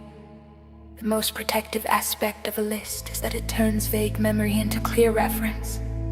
Herbal use becomes safer when it is documented. This habit is quiet and unremarkable, yet it carries real power. Many forms of safety begin with writing things down. Tea tree oil offers a sharp lesson in boundaries on the skin. Its concentrated compounds can inhibit certain fungi and microbes, which is why it appears in products for athlete's foot and other surface concerns. Inside the body, the story changes completely. Swallowing tea tree oil can cause serious toxicity, including confusion, loss of coordination, and other neurological symptoms, especially in children. The danger is heightened because essential oils resemble harmless flavorings while actually being highly concentrated distillations. A few drops can represent a large amount of plant material. This is why labeling and storage matter so deeply, and why essential oils should be treated like potent medicines rather than casual wellness items. Tea tree oil teaches a central truth: how a plant is used is inseparable from its safety. What belongs on the skin may be dangerous in the stomach. Context reshapes everything. Herb quality varies widely, and that variation shapes experience. Two packages of the same plant can behave like entirely different remedies. Soil composition, climate, harvest timing, and drying methods all influence chemical makeup, and those differences carried forward into teas, capsules, and extracts. Processing adds further layers. Grinding increases exposure to oxygen. Heat can damage delicate compounds. Long storage can quietly dull potency. Even when aroma remains, weak oversight can introduce substitution and contamination along supply chains. This variability explains why herbal experiences sometimes feel contradictory. One person notices nothing, another feels a clear effect. The deeper reality is that herbal medicine is partly agriculture. It depends on care and craft long before it reaches the body. Recognizing quality, variation does not weaken credibility. It makes the practice more honest and grounded. Plants are living materials, and preparation is part of their meaning. When quality is high, results are steadier and risks are lower. Aloe provides a vivid illustration. Within a single leaf exist two very different substances. A clear inner gel is mostly water held in a soothing structure, which is white and coal miner burns and calm irritated skin. Just beneath the rind lies a yellowish latex containing compounds that strongly stimulate the bowels. Confusing these layers has led to many unpleasant outcomes. This contrast teaches a fundamental lesson. The useful part of a plant is not always the whole plant. Preparation is essential. It separates comfort from distress. Ella also reveals how traditional knowledge often included precise detail, such as which layer to use, how to rinse it, and when to avoid it entirely. One leaf can offer gentle relief or forceful action, depending on what is extracted. Colonization disrupted herbal traditions across the world. As empires expanded, they did more than claim land and labor. They interrupted pathways of knowledge, including how communities understood and used their local plants. Healers were dismissed, languages suppressed, and native remedies replaced or renamed. People were often separated from ancestral lands, making access to traditional knowledge difficult or impossible. Some knowledge survived quietly within families, passed out in whispers, rather than formal teaching. Other remedies were recorded by outsiders without cultural context, turning living practices into static records. This disruption rarely happened all at once. It unfolded through years of pressure, policy, and agitations endured, adapting and resurfacing. Today, some communities are actively reclaiming botanical knowledge as an act of cultural repair. In this way, herbal medicine becomes more than health. It becomes memory, identity,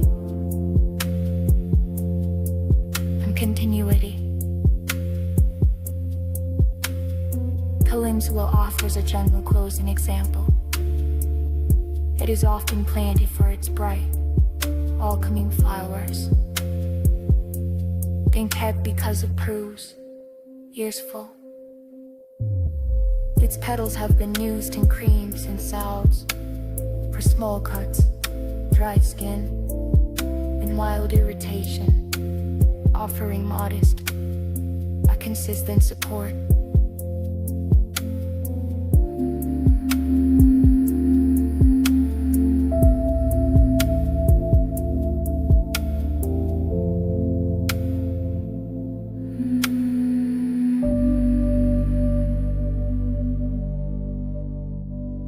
Research suggests calendula may support healing by calming inflammation and encouraging tissue repair.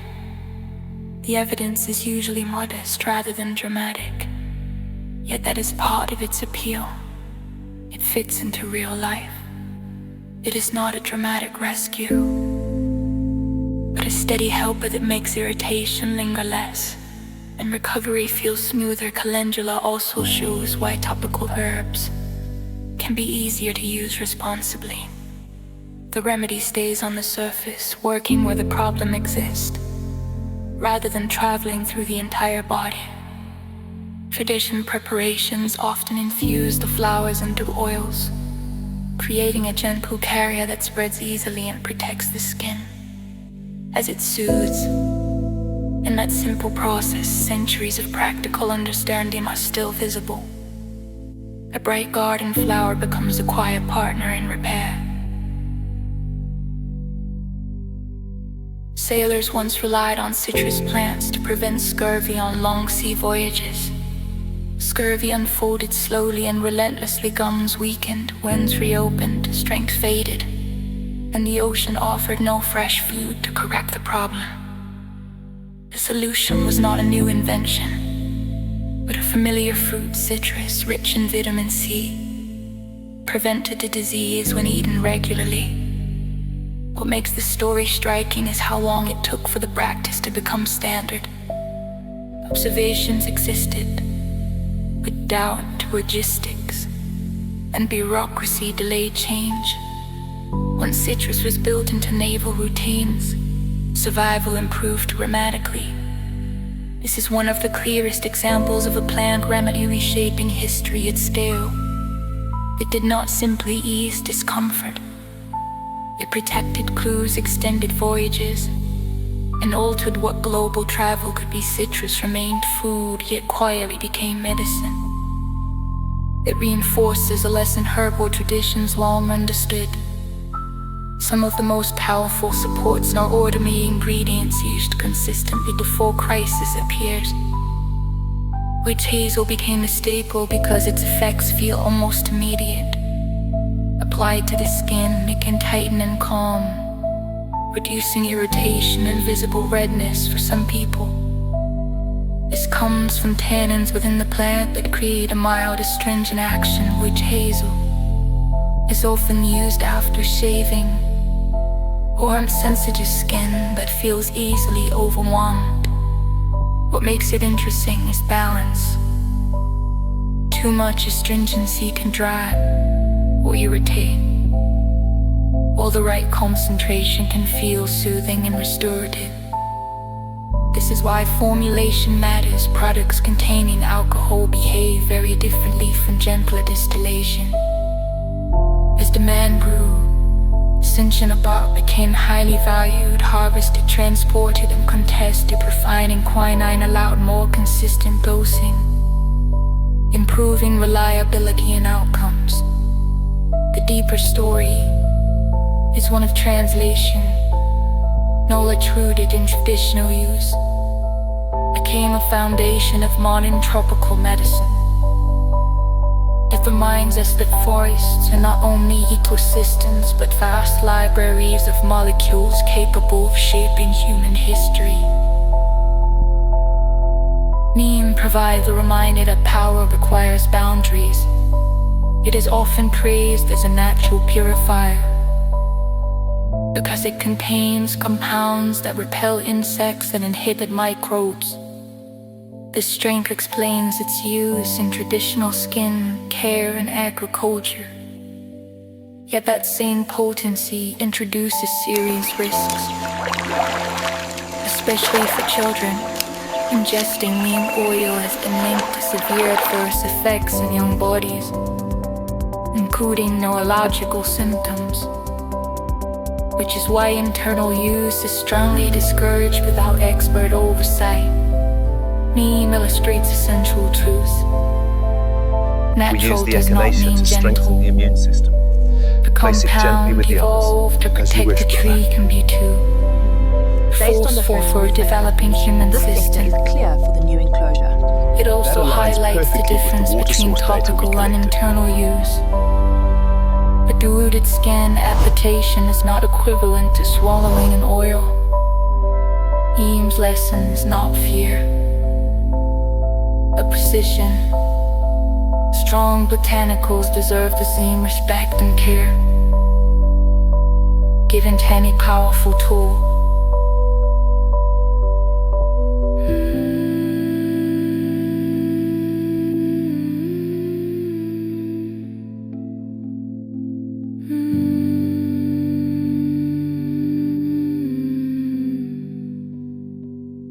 Neem provides a reminder that power requires boundaries.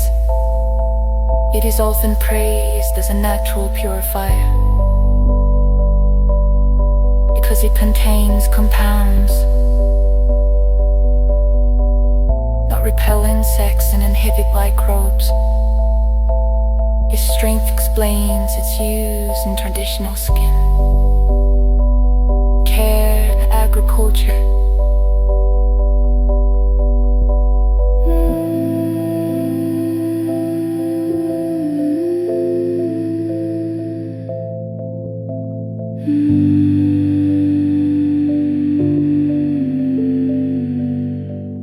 Few plants have shaped human history as profoundly as the opium poppy. From its sap came some of the most powerful pain-relieving substances ever known, transforming surgery, childbirth, and the treatment of severe injury. That relief carried a heavy shadow. The same compounds that quiet intense pain can also foster dependence, leading to personal suffering and broad social harm when excess expanded faster than safeguards. This tension helped give rise to modern drug regulation, prescribing systems, and international policy, all attempting to balance compassion with caution. The poppy's legacy shows that medicine is never only chemistry. It is ethics, governance, and human vulnerability woven together. A single flower forced societies to ask difficult questions. Who should receive relief? How much risk is acceptable? How do you protect people without withholding care? In this way, the poppy reshaped not only bodies but laws, hospitals, and how suffering itself is understood. Arnica offers a gentler example. Bruises hold visible memories of impact, and arnica has long been used to help those marks fade more quickly. Applied to unbroken skin as a cream or gel, it is thought to influence surface inflammation and circulation, which may reduce swelling and discoloration. Research results are mixed, and that uncertainty keeps arnica grounded. Rather than exaggerated, it belongs to a class of remedies that do not save lives, but improve comfort and movement, which quietly matters a great deal. A sore bruise can interfere with sleep, mobility, and confidence even when it poses no danger. Arnica also teaches boundaries. It is meant for external use only, as internal use can be unsafe. That clear division between topical benefit and internal risk is common in plant medicine, and arnica makes the lesson easy to remember. One of the most celebrated modern breakthroughs against malaria began by looking to the past. Researchers studied traditional medical texts and practices, following clues preserved over generations. From sweet wormwood, they isolated artemisinin, a compound that acts rapidly against malaria parasites, and became central to modern combination therapies. This discovery is compelling because it was not blind faith and tradition. It was conversation. Historical use suggested a direction. Careful experimentation refined the process and identified the active substance. In preparation, details mattered. As excessive heat reduced effectiveness, artemisinin's impact has been immense, saving countless lives and reshaping global malaria treatment. It stands as a clear example of herbal knowledge serving as a map rather than a final answer. Sometimes the most advanced medicine begins with a plant and a hint protected through time. Capsaicin offers another unexpected path. A substance responsible for the heat of chili peppers is also used to reduce certain types of pain. Capsaicin activates heat-sensing nerve endings near the skin.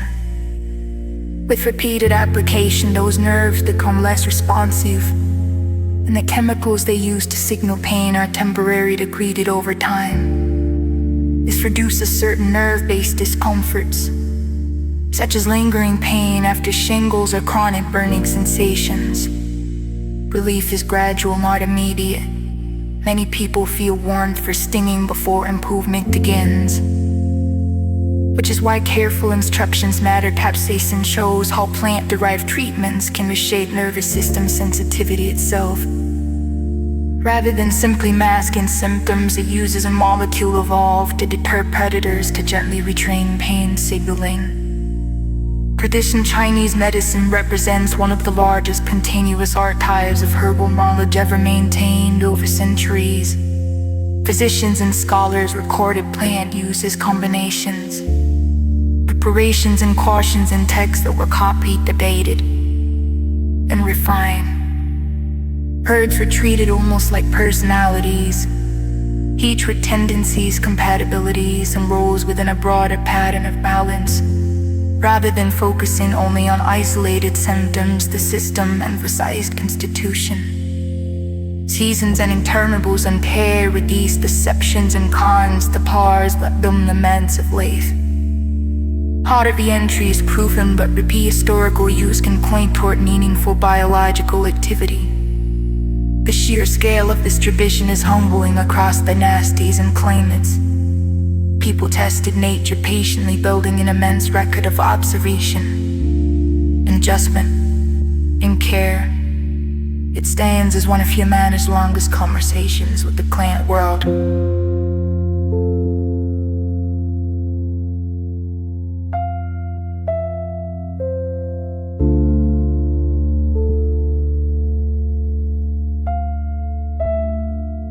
Not every entry is proven, but a prehistorical use can point toward meaningful biological activity. Sheer scale of this tradition is humbling across dynasties and climates. People tested nature patiently, building an immense record of observation.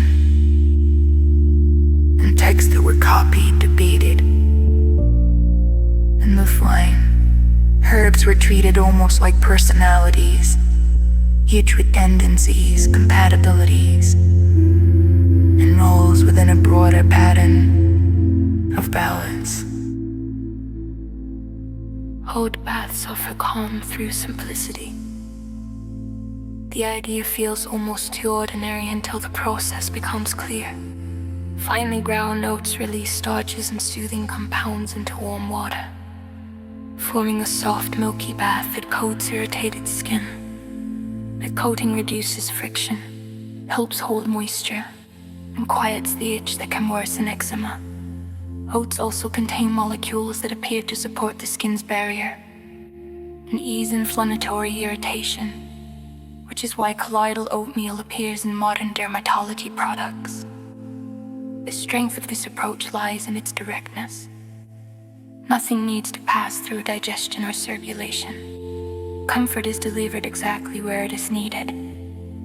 The ritual itself adds benefit. Warm water slows breathing, relaxes muscles, and reduces the urge to scratch. It is a gentle example of care that builds a protective environment rather than fighting an enemy. Sometimes relief comes as a layer, not a weapon. Ayurveda developed along a different cultural path, yet reached comparable depth.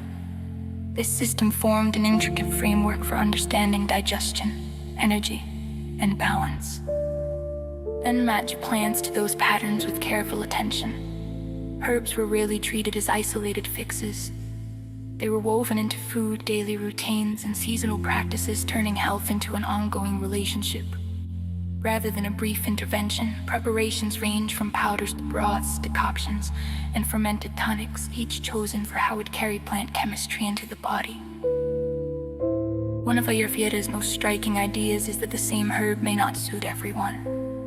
Constitution and context matter, while modern research often examines individual. Ayurvedic plants, the original system, emphasis on body control and humility. Progress includes learning what to abandon as much as what to preserve. Turpentine stands as a caution, reminding us that natural substances are not automatically safe, and that tradition alone is not enough. Long before modern pharmacology, Hippocrates described using willow to ease pain and fever. This detail matters because it places a plant remedy at the foundation of Western medical thought. Known for careful observation, Hippocrates recognized a reliable effect from a tree common near waterways and roads in his time. Medicine focused on attention, diet, and natural substances chosen through experience rather than manufactured drugs. Willow's inclusion shows that early medical reasoning valued what worked. It also shows how authority helped knowledge persist. When a respected figure documented a remedy, it gained cultural longevity, increasing the chance it would be remembered and repeated. This is medicine as recorded experience rather than laboratory discovery. Hippocrates praising willow reminds us that learning from nature sits at the root of clinical tradition. After a rose sheds its petals, it leaves behind a vivid fruit, rich in nourishment. Rose hips are known for their vitamin C content, but they also contain other compounds studied for joint comfort, including substances that may influence inflammation and cartilage-related processes. This combination explains why rosehip appears in both traditional winter preparations and modern supplements aimed at mobility. What makes rosehip especially interesting is its timing.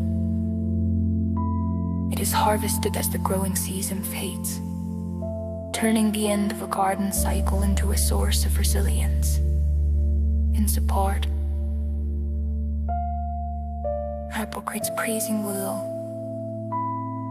reminds us that learning from nature sits at the root of clinical tradition.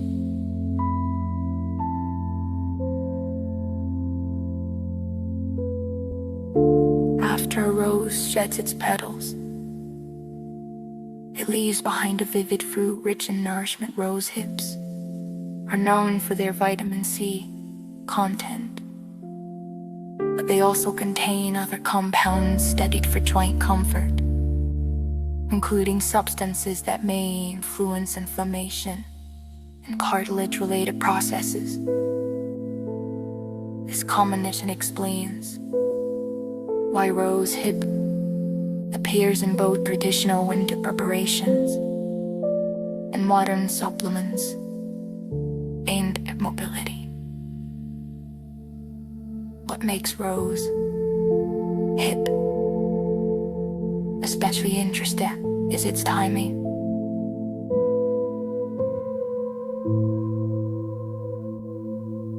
Preparation determines what remains. Gentle drying and careful storage help protect sensitive nutrients, while excessive heat can quietly diminish them.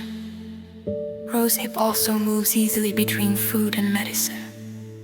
It can become a tea, a jam, a syrup, or a capsule, slipping into daily life without feeling clinical.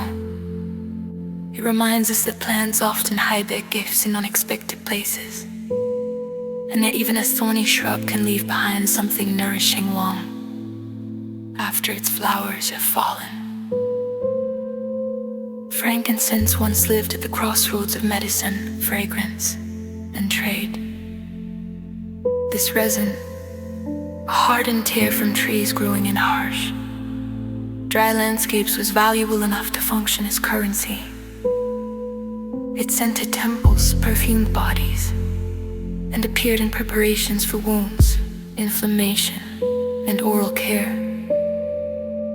This threefold role makes frankincense feel like a bridge between survival and meaning. Resin is a tree's defense, sealing injury and discouraging microbes. Humans learned to borrow that protective chemistry. Trade routes built around frankincense shaped economies and cultural exchange, carrying practices and beliefs across deserts and seas.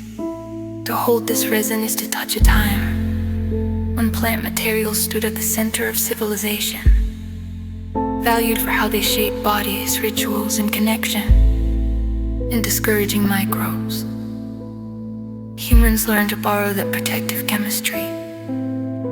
Trade routes built around frankincense shaped economies and cultural exchange, carrying practices and beliefs across deserts and seas. To hold this resin is to touch a time when plant materials stood at the center of civilization, valued for how they shape bodies, rituals, and connection.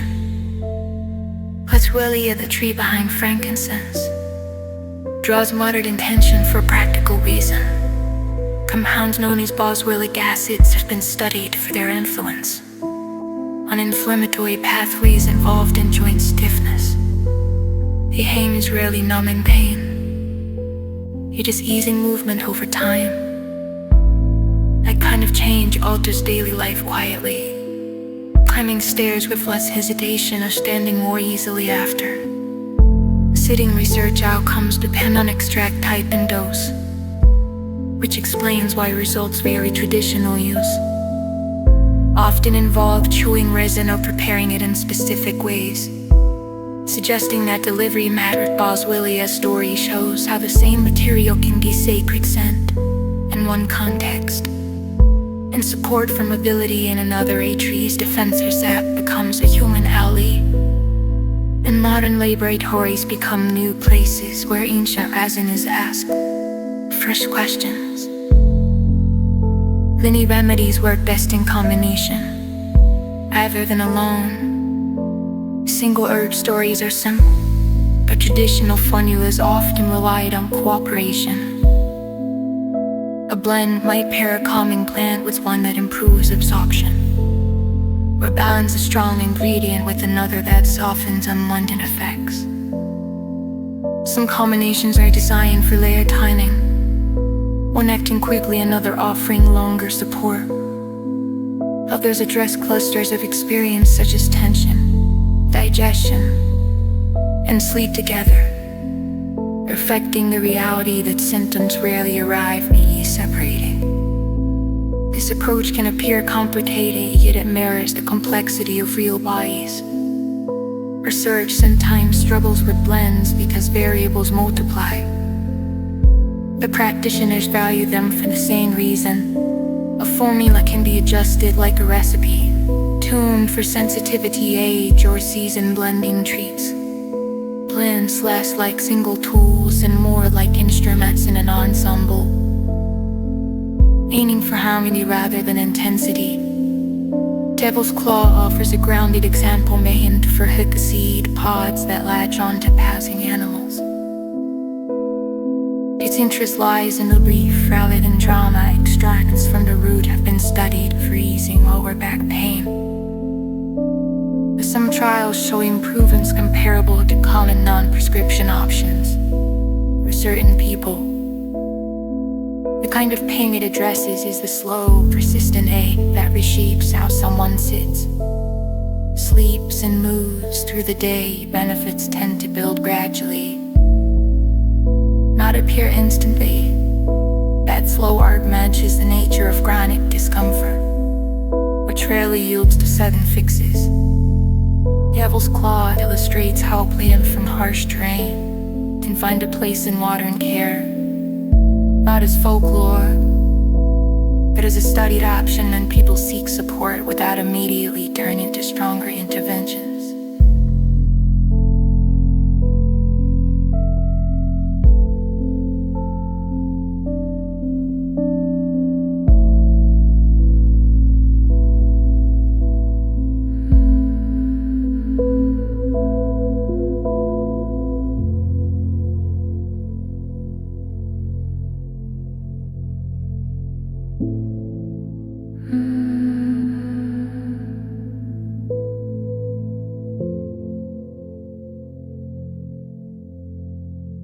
Drying time shapes potency more than many people realize. Drying is not simply about removing moisture. It determines how long a plant's internal chemistry is allowed to keep changing after harvest. If drying is too slow, enzymes continue altering compounds and mold risk increases, potentially ruining the material. If drying is rushed with excessive heat, fragile constituents can break apart before they are ever stored. Timing becomes a hidden control, influencing strength, aroma, and consistency. Different plants require different approaches. Some need fast airflow to preserve their brighter qualities. Others benefit from slower, gentler drying that protects deeper compounds without burning them away. Thickness matters as well. A dense root behaves very differently from a thin leaf. This is why experienced growers watch humidity and temperature closely, adjusting conditions with care. Potency is not created only in the field. It is finished in the drying space. Many disappointing results blamed on an herb are actually consequences of how the clock was handled. White peony has long been used for menstrual cramp support in East Asian traditions. It is often described not as a numbing agent, but as a softener. The goal is to ease tightness and spasm, helping the body release contraction rather than silent sensation. This framing changes how cramps are understood, shifting them from something mysterious to something responsive. Modern interest has examined compounds in peony that may influence smooth muscle tone and inflammatory signaling. The results depend on formulation and context. White peony is frequently used in blends rather than alone, reflecting the idea that cramps often exist alongside stress. fatigue, and circulation changes. Its long history suggests it was valued for making a recurring challenge, while manageable offered delivering instant dramatic relief. Steeping time can change a tea completely. A tea is a process, not a fixed object. The first minutes draw up lighter, water-friendly compounds, often producing gentle effects. Then brighter aromas as steeping continues. Heavier constituents enter the brew, shifting both taste and bodily impact. Bitterness or astringency may appear, and the experience can feel stronger, where more demanding temperature adds another layer. Hotter water extracts faster and more aggressively. Tradition and instructions about minutes and repeats may sound simple, but they act as dosing guidance. This explains why two people using the same herb can record different outcomes. They did not make the same tea. They created different extractions from the same plant. Meadowsweet grows near streams and damp ground and has long been used to ease aches and feverish discomfort. Its interest comes from salicylates, compounds related to those later refined into modern pain relief. Meadowsweet carries its own character, though traditional use often described it as gentler on the stomach, partly because it also contains soothing tannins. This balance made it valuable when soreness came with heat or irritation. It's sweet. Holman-like Seb reminds us that medicinal chemistry does not always announce itself harshly. Meadowsweet shows that pain relief did not begin in factories. It began in plants growing quietly along water, holding compounds the body consistently recognized. Oil extractions reveal parts of plants that water leaves behind. Oil draws out sugars, salts, and many gentle constituents, but it struggles with compounds that prefer fat. Oils capture those molecules, including the aromatic and resinous components that shape an herb's deeper presence. This is why infused oils often feel especially suited to massage, skin care, and topical use. The process is slow. Plant material rests in oil for weeks, and timed as much of the work. Temperature must be balanced.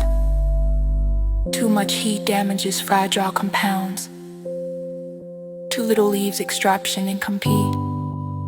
The resulting oil carries plant chemistry in a form the body encounters through a pungent scent.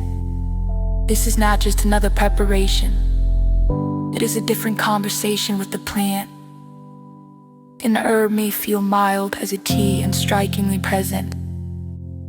This is salve because water and oil listen to different aspects of the same living material.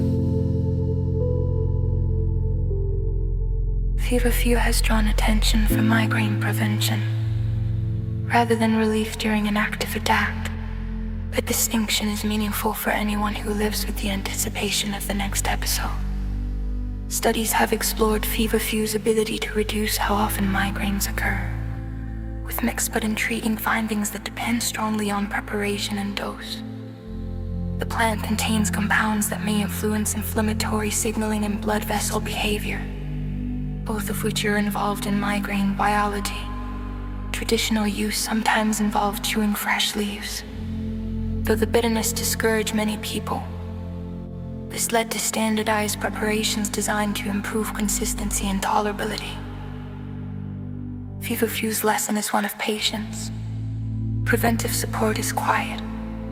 It shows up as fewer disrupted days, fewer canceled plans, and fewer mornings approached with caution. Migraine care often benefits from layered strategies, rather than a single solution, and feverfew fits that approach. It focuses on patterns instead of chasing pain in the moment. Herbal effects can fade as compounds interact with air. Oxygen acts like a silent editor. Once an herb is crushed, powdered, or stored with excess air, oxidation slowly reshapes its chemistry. Some constituents lose activity, others degrade into less desirable forms, sometimes marked by stale or rancid odors. This is why a newly opened container can feel vibrant, while an older one feels flat. Even if it looks unchanged, heat, moisture, and frequent opening speed, this process traditional practices often kept herbs whole until needed, not out of ritual, but to preserve potency.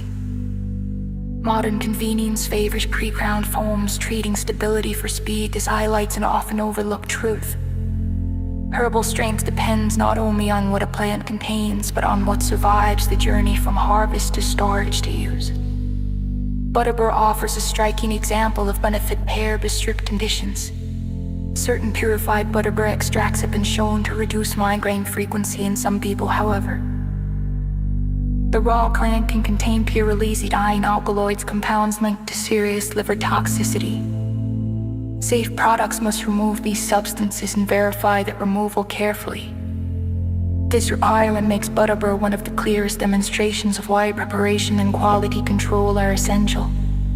They are not cosmetic details, they determine whether a remedy helps or harms. Butterbur shows how modern herbal practice sometimes relies on advanced processing to make traditional plants safer. And done correctly, it becomes a collaboration between nature and filtration, preserving benefit while deliberately removing danger. Many modern discoveries began with attention to tradition. Researchers often start by asking why a particular remedy appears repeatedly across cultures and generations. Long-standing use does not prove effectiveness, but it signals something worth closer study. This approach helps narrow vast possibilities, focusing effort where lived experience already pointed. Discovery becomes less about isolated insight and more about accumulated memory. Stories give way to trials, but the initial direction often comes from community observation. This is not nostalgia, it is practical humility. Traditional knowledge can also carry caution, signaling where risks lie and which preparations matter. When modern research and inherited practice meet well, the result is translation rather than replacement, turning observation into measured understanding without erasing its source. Willow bark provides a reminder that even familiar remedies have boundaries. Because it contains salicylate-related compounds, it can influence clotting in some people. For many, the effect is minimal. For others, it becomes significant, especially when combined with medications or conditions that already affect bleeding. This underscores a recurring theme. The more a plant can influence physiology, the more thoughtfully it should be used.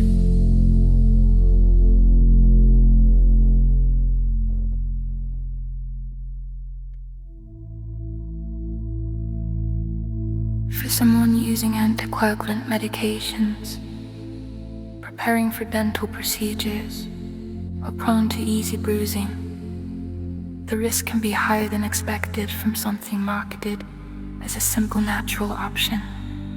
The challenge is subtlety. There may be no immediate signal, only a quiet shift in how easily blood clots. This is why traditional pain-relieving plants deserve the same respect as modern analgesics. The body does not distinguish between laboratory chemistry and plant chemistry. It responds to molecular action. Willow bark illustrates this clearly.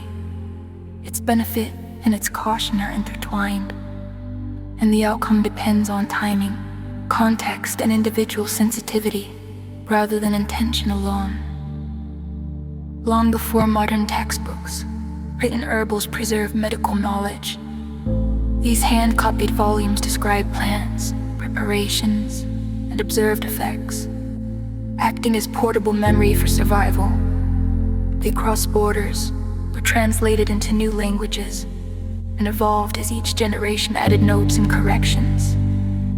Some included illustrations to prevent dangerous misidentification.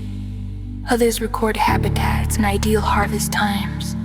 During periods of war, famine, and instability, herbals functioned like seed banks for care, protecting practical knowledge from being lost. What makes them so compelling is their humanity. Within their pages, you can sense fear of illness, hope for relief, and determination to remember what helped. These books also connected worlds. A local remedy could enter scholarly medicine simply because someone chose to write it down. Quietly, these records carried healing forward when much else was uncertain. Clove oil offers fast, localized relief for tooth pain. Its reputation comes from experience. The compound eugenol can dull pain signals, easing the sharp anxiety that makes dental discomfort so difficult to tolerate for centuries. Clove has appeared in dental care, sometimes applied on cotton near the sore area. The effect can be strong, which is both useful and limiting. Concentrated oils can irritate gums and delicate tissues if overused, and they do not address the cause of pain. Still, temporary relief can matter deeply when someone needs rest, food, or a moment of calm while waiting for proper treatment. Clove oil shows how some plant remedies act quickly and locally, almost like a small anesthetic drawn from a spice shelf, effective within clear boundaries. Despite advances in synthetic chemistry and computation, modern laboratories still search forests for new medicines. Wild ecosystems are treated as living libraries, shaped by millions of years of evolution.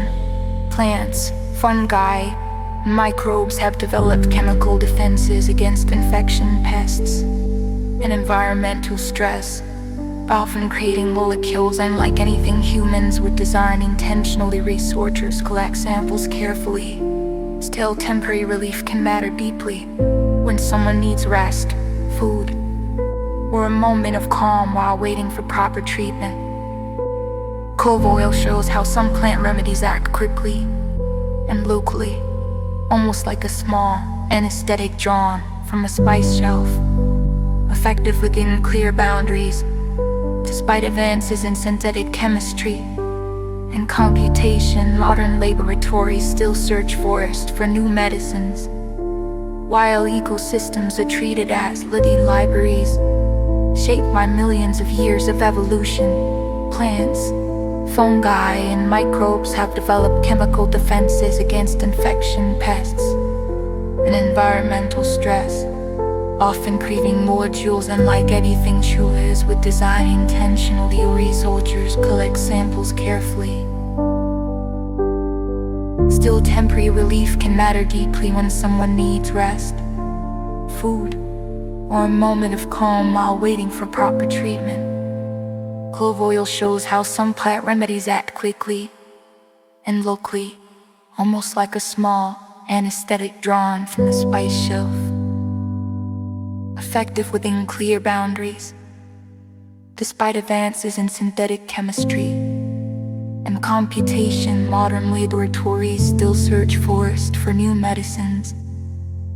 Wild ecosystems are treated as living libraries, shaped by millions of years of evolution. Plants, fungi, and microbes have developed chemical defenses against infection, pests, and environmental stress, often creating molecules unlike anything humans would design intentionally. Researchers collect samples carefully, sealing damage and resisting invasion, and humans learn to adapt. A defensive chemistry, Earth's persistence across cultures and centuries suggested delivered effects people recognized. Modern products sometimes include it for gun comfort and breath freshness, though concentration matters for tolerance. Myrrh highlights how oral health sits between comfort and creaminess. A plant resin can influence both sensation and microbial baths, offering a traditional tool that still fits into contemporary care.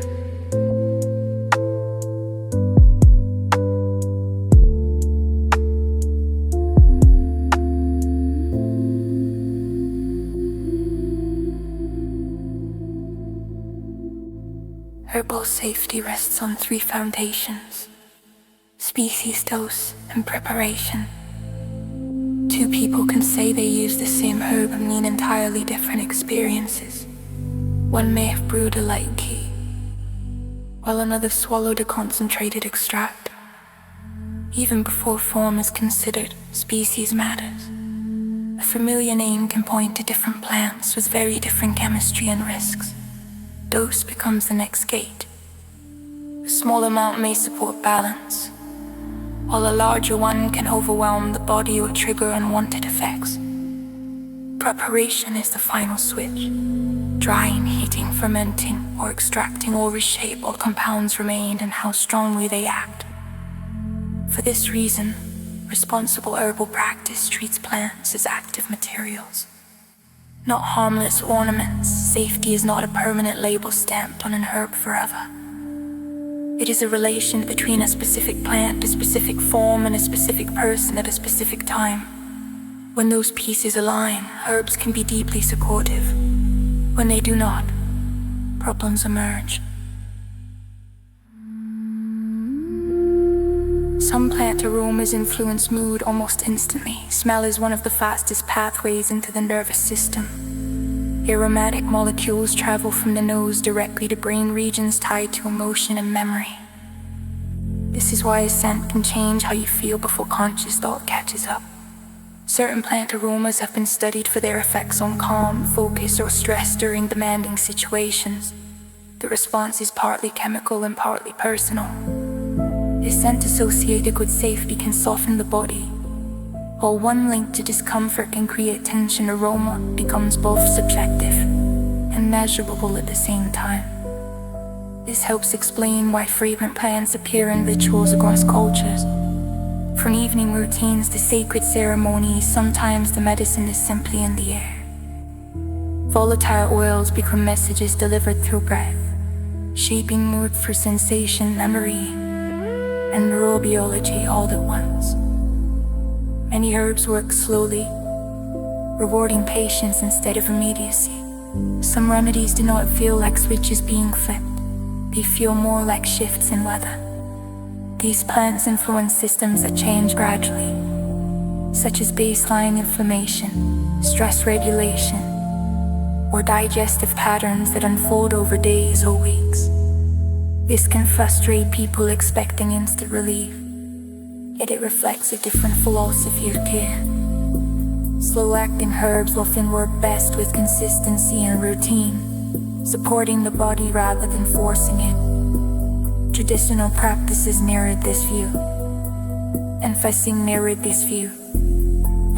merely habits and seasonal rhythms over change may bring fewer side effects and more durable results. It also invites closer observation. Improvements appear like waking more rested or reacting less sharply to stress. Many herbs ask for attention rather than urgency, encouragements rather than transaction. That shift alone can change how healing is understood. Titration of supplements varies widely around the world. The same bottle of capsules may be produced under very different standards, depending on where it is sold. In some countries, herbal products are regulated much like medicines, with strict rules around evidence, manufacturing, and labeling. In others, they are treated more like foods, allowing broader claims and lighter oversight.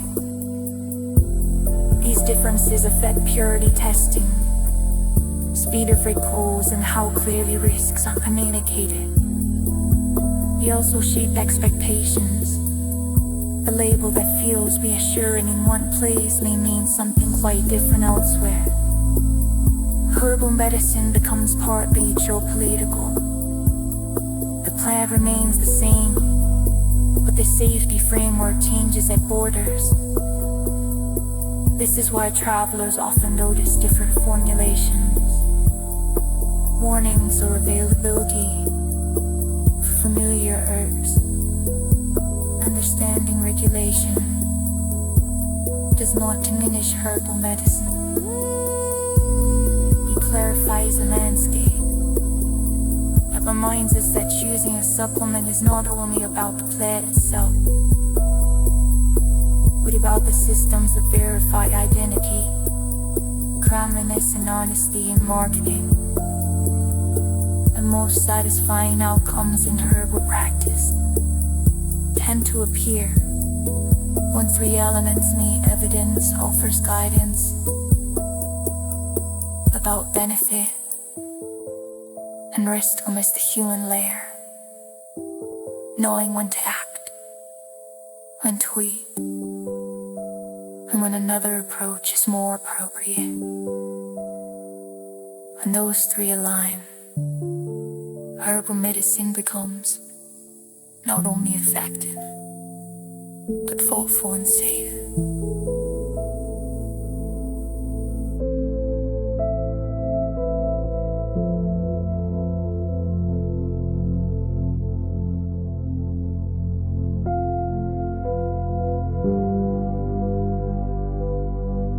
When one of these elements is missing, disappointment tends to follow. A well-researched herb can still fall flat if the product is poorly made. A high-quality preparation can still cause trouble when used in the wrong situation. Even the wisest tradition can benefit from modern testing to improve safety and consistency. What makes herbal medicine fascinating is that it is neither old nor new. It is both at once. It becomes strongest where those worlds overlap. When evidence, quality, and wisdom align, the experience changes. The plant's effects feel real, steady, and respectful of the body, rather than random or uncertain. Seen this way, herbal remedies stop being a gamble and become a craft. Care is built from knowledge, integrity, and thoughtful use rather than hope alone. As we come to the end of our journey tonight, you may notice how wide and quietly connected this world has become. Leaves, roots, bark, flowers, resins, and seeds have carried us across centuries, cultures, and landscapes, from forest floors and desert trees to kitchens, gardens, and early laboratories. Herbal remedies reveal how closely human curiosity has always been woven into nature. These plants were never just ingredients. They were companions, teachers, and starting points. They shaped medicine, guided science, and reminded us again and again that healing grows for patience and observation working together. Now that conversation can soften. You don't need to hold every detail or remember every name. Let the ideas rest like pressed leaves inside an old book. Let the images fade into something quieter. Imagine moonlight lying across open fields, roots resting deep in the soil, and slow growth continuing readily noticed it or not. This knowledge doesn't ask anything from you now. It's content to simply sit beside you. If you enjoy drifting through this gentle journey, you're always welcome to like, subscribe, or leave a quiet thought below. It helps this space reach others who may be winding down too. And if you're still awake, another video will be waiting, ready to carry you a little further into calm, curiosity. But for now, there's nothing else to do. Let your breathing slow. Let your shoulders soften. Allow the day to loosen its hold, knowing you can return to these ideas whenever you wish. Sleep well. And good night.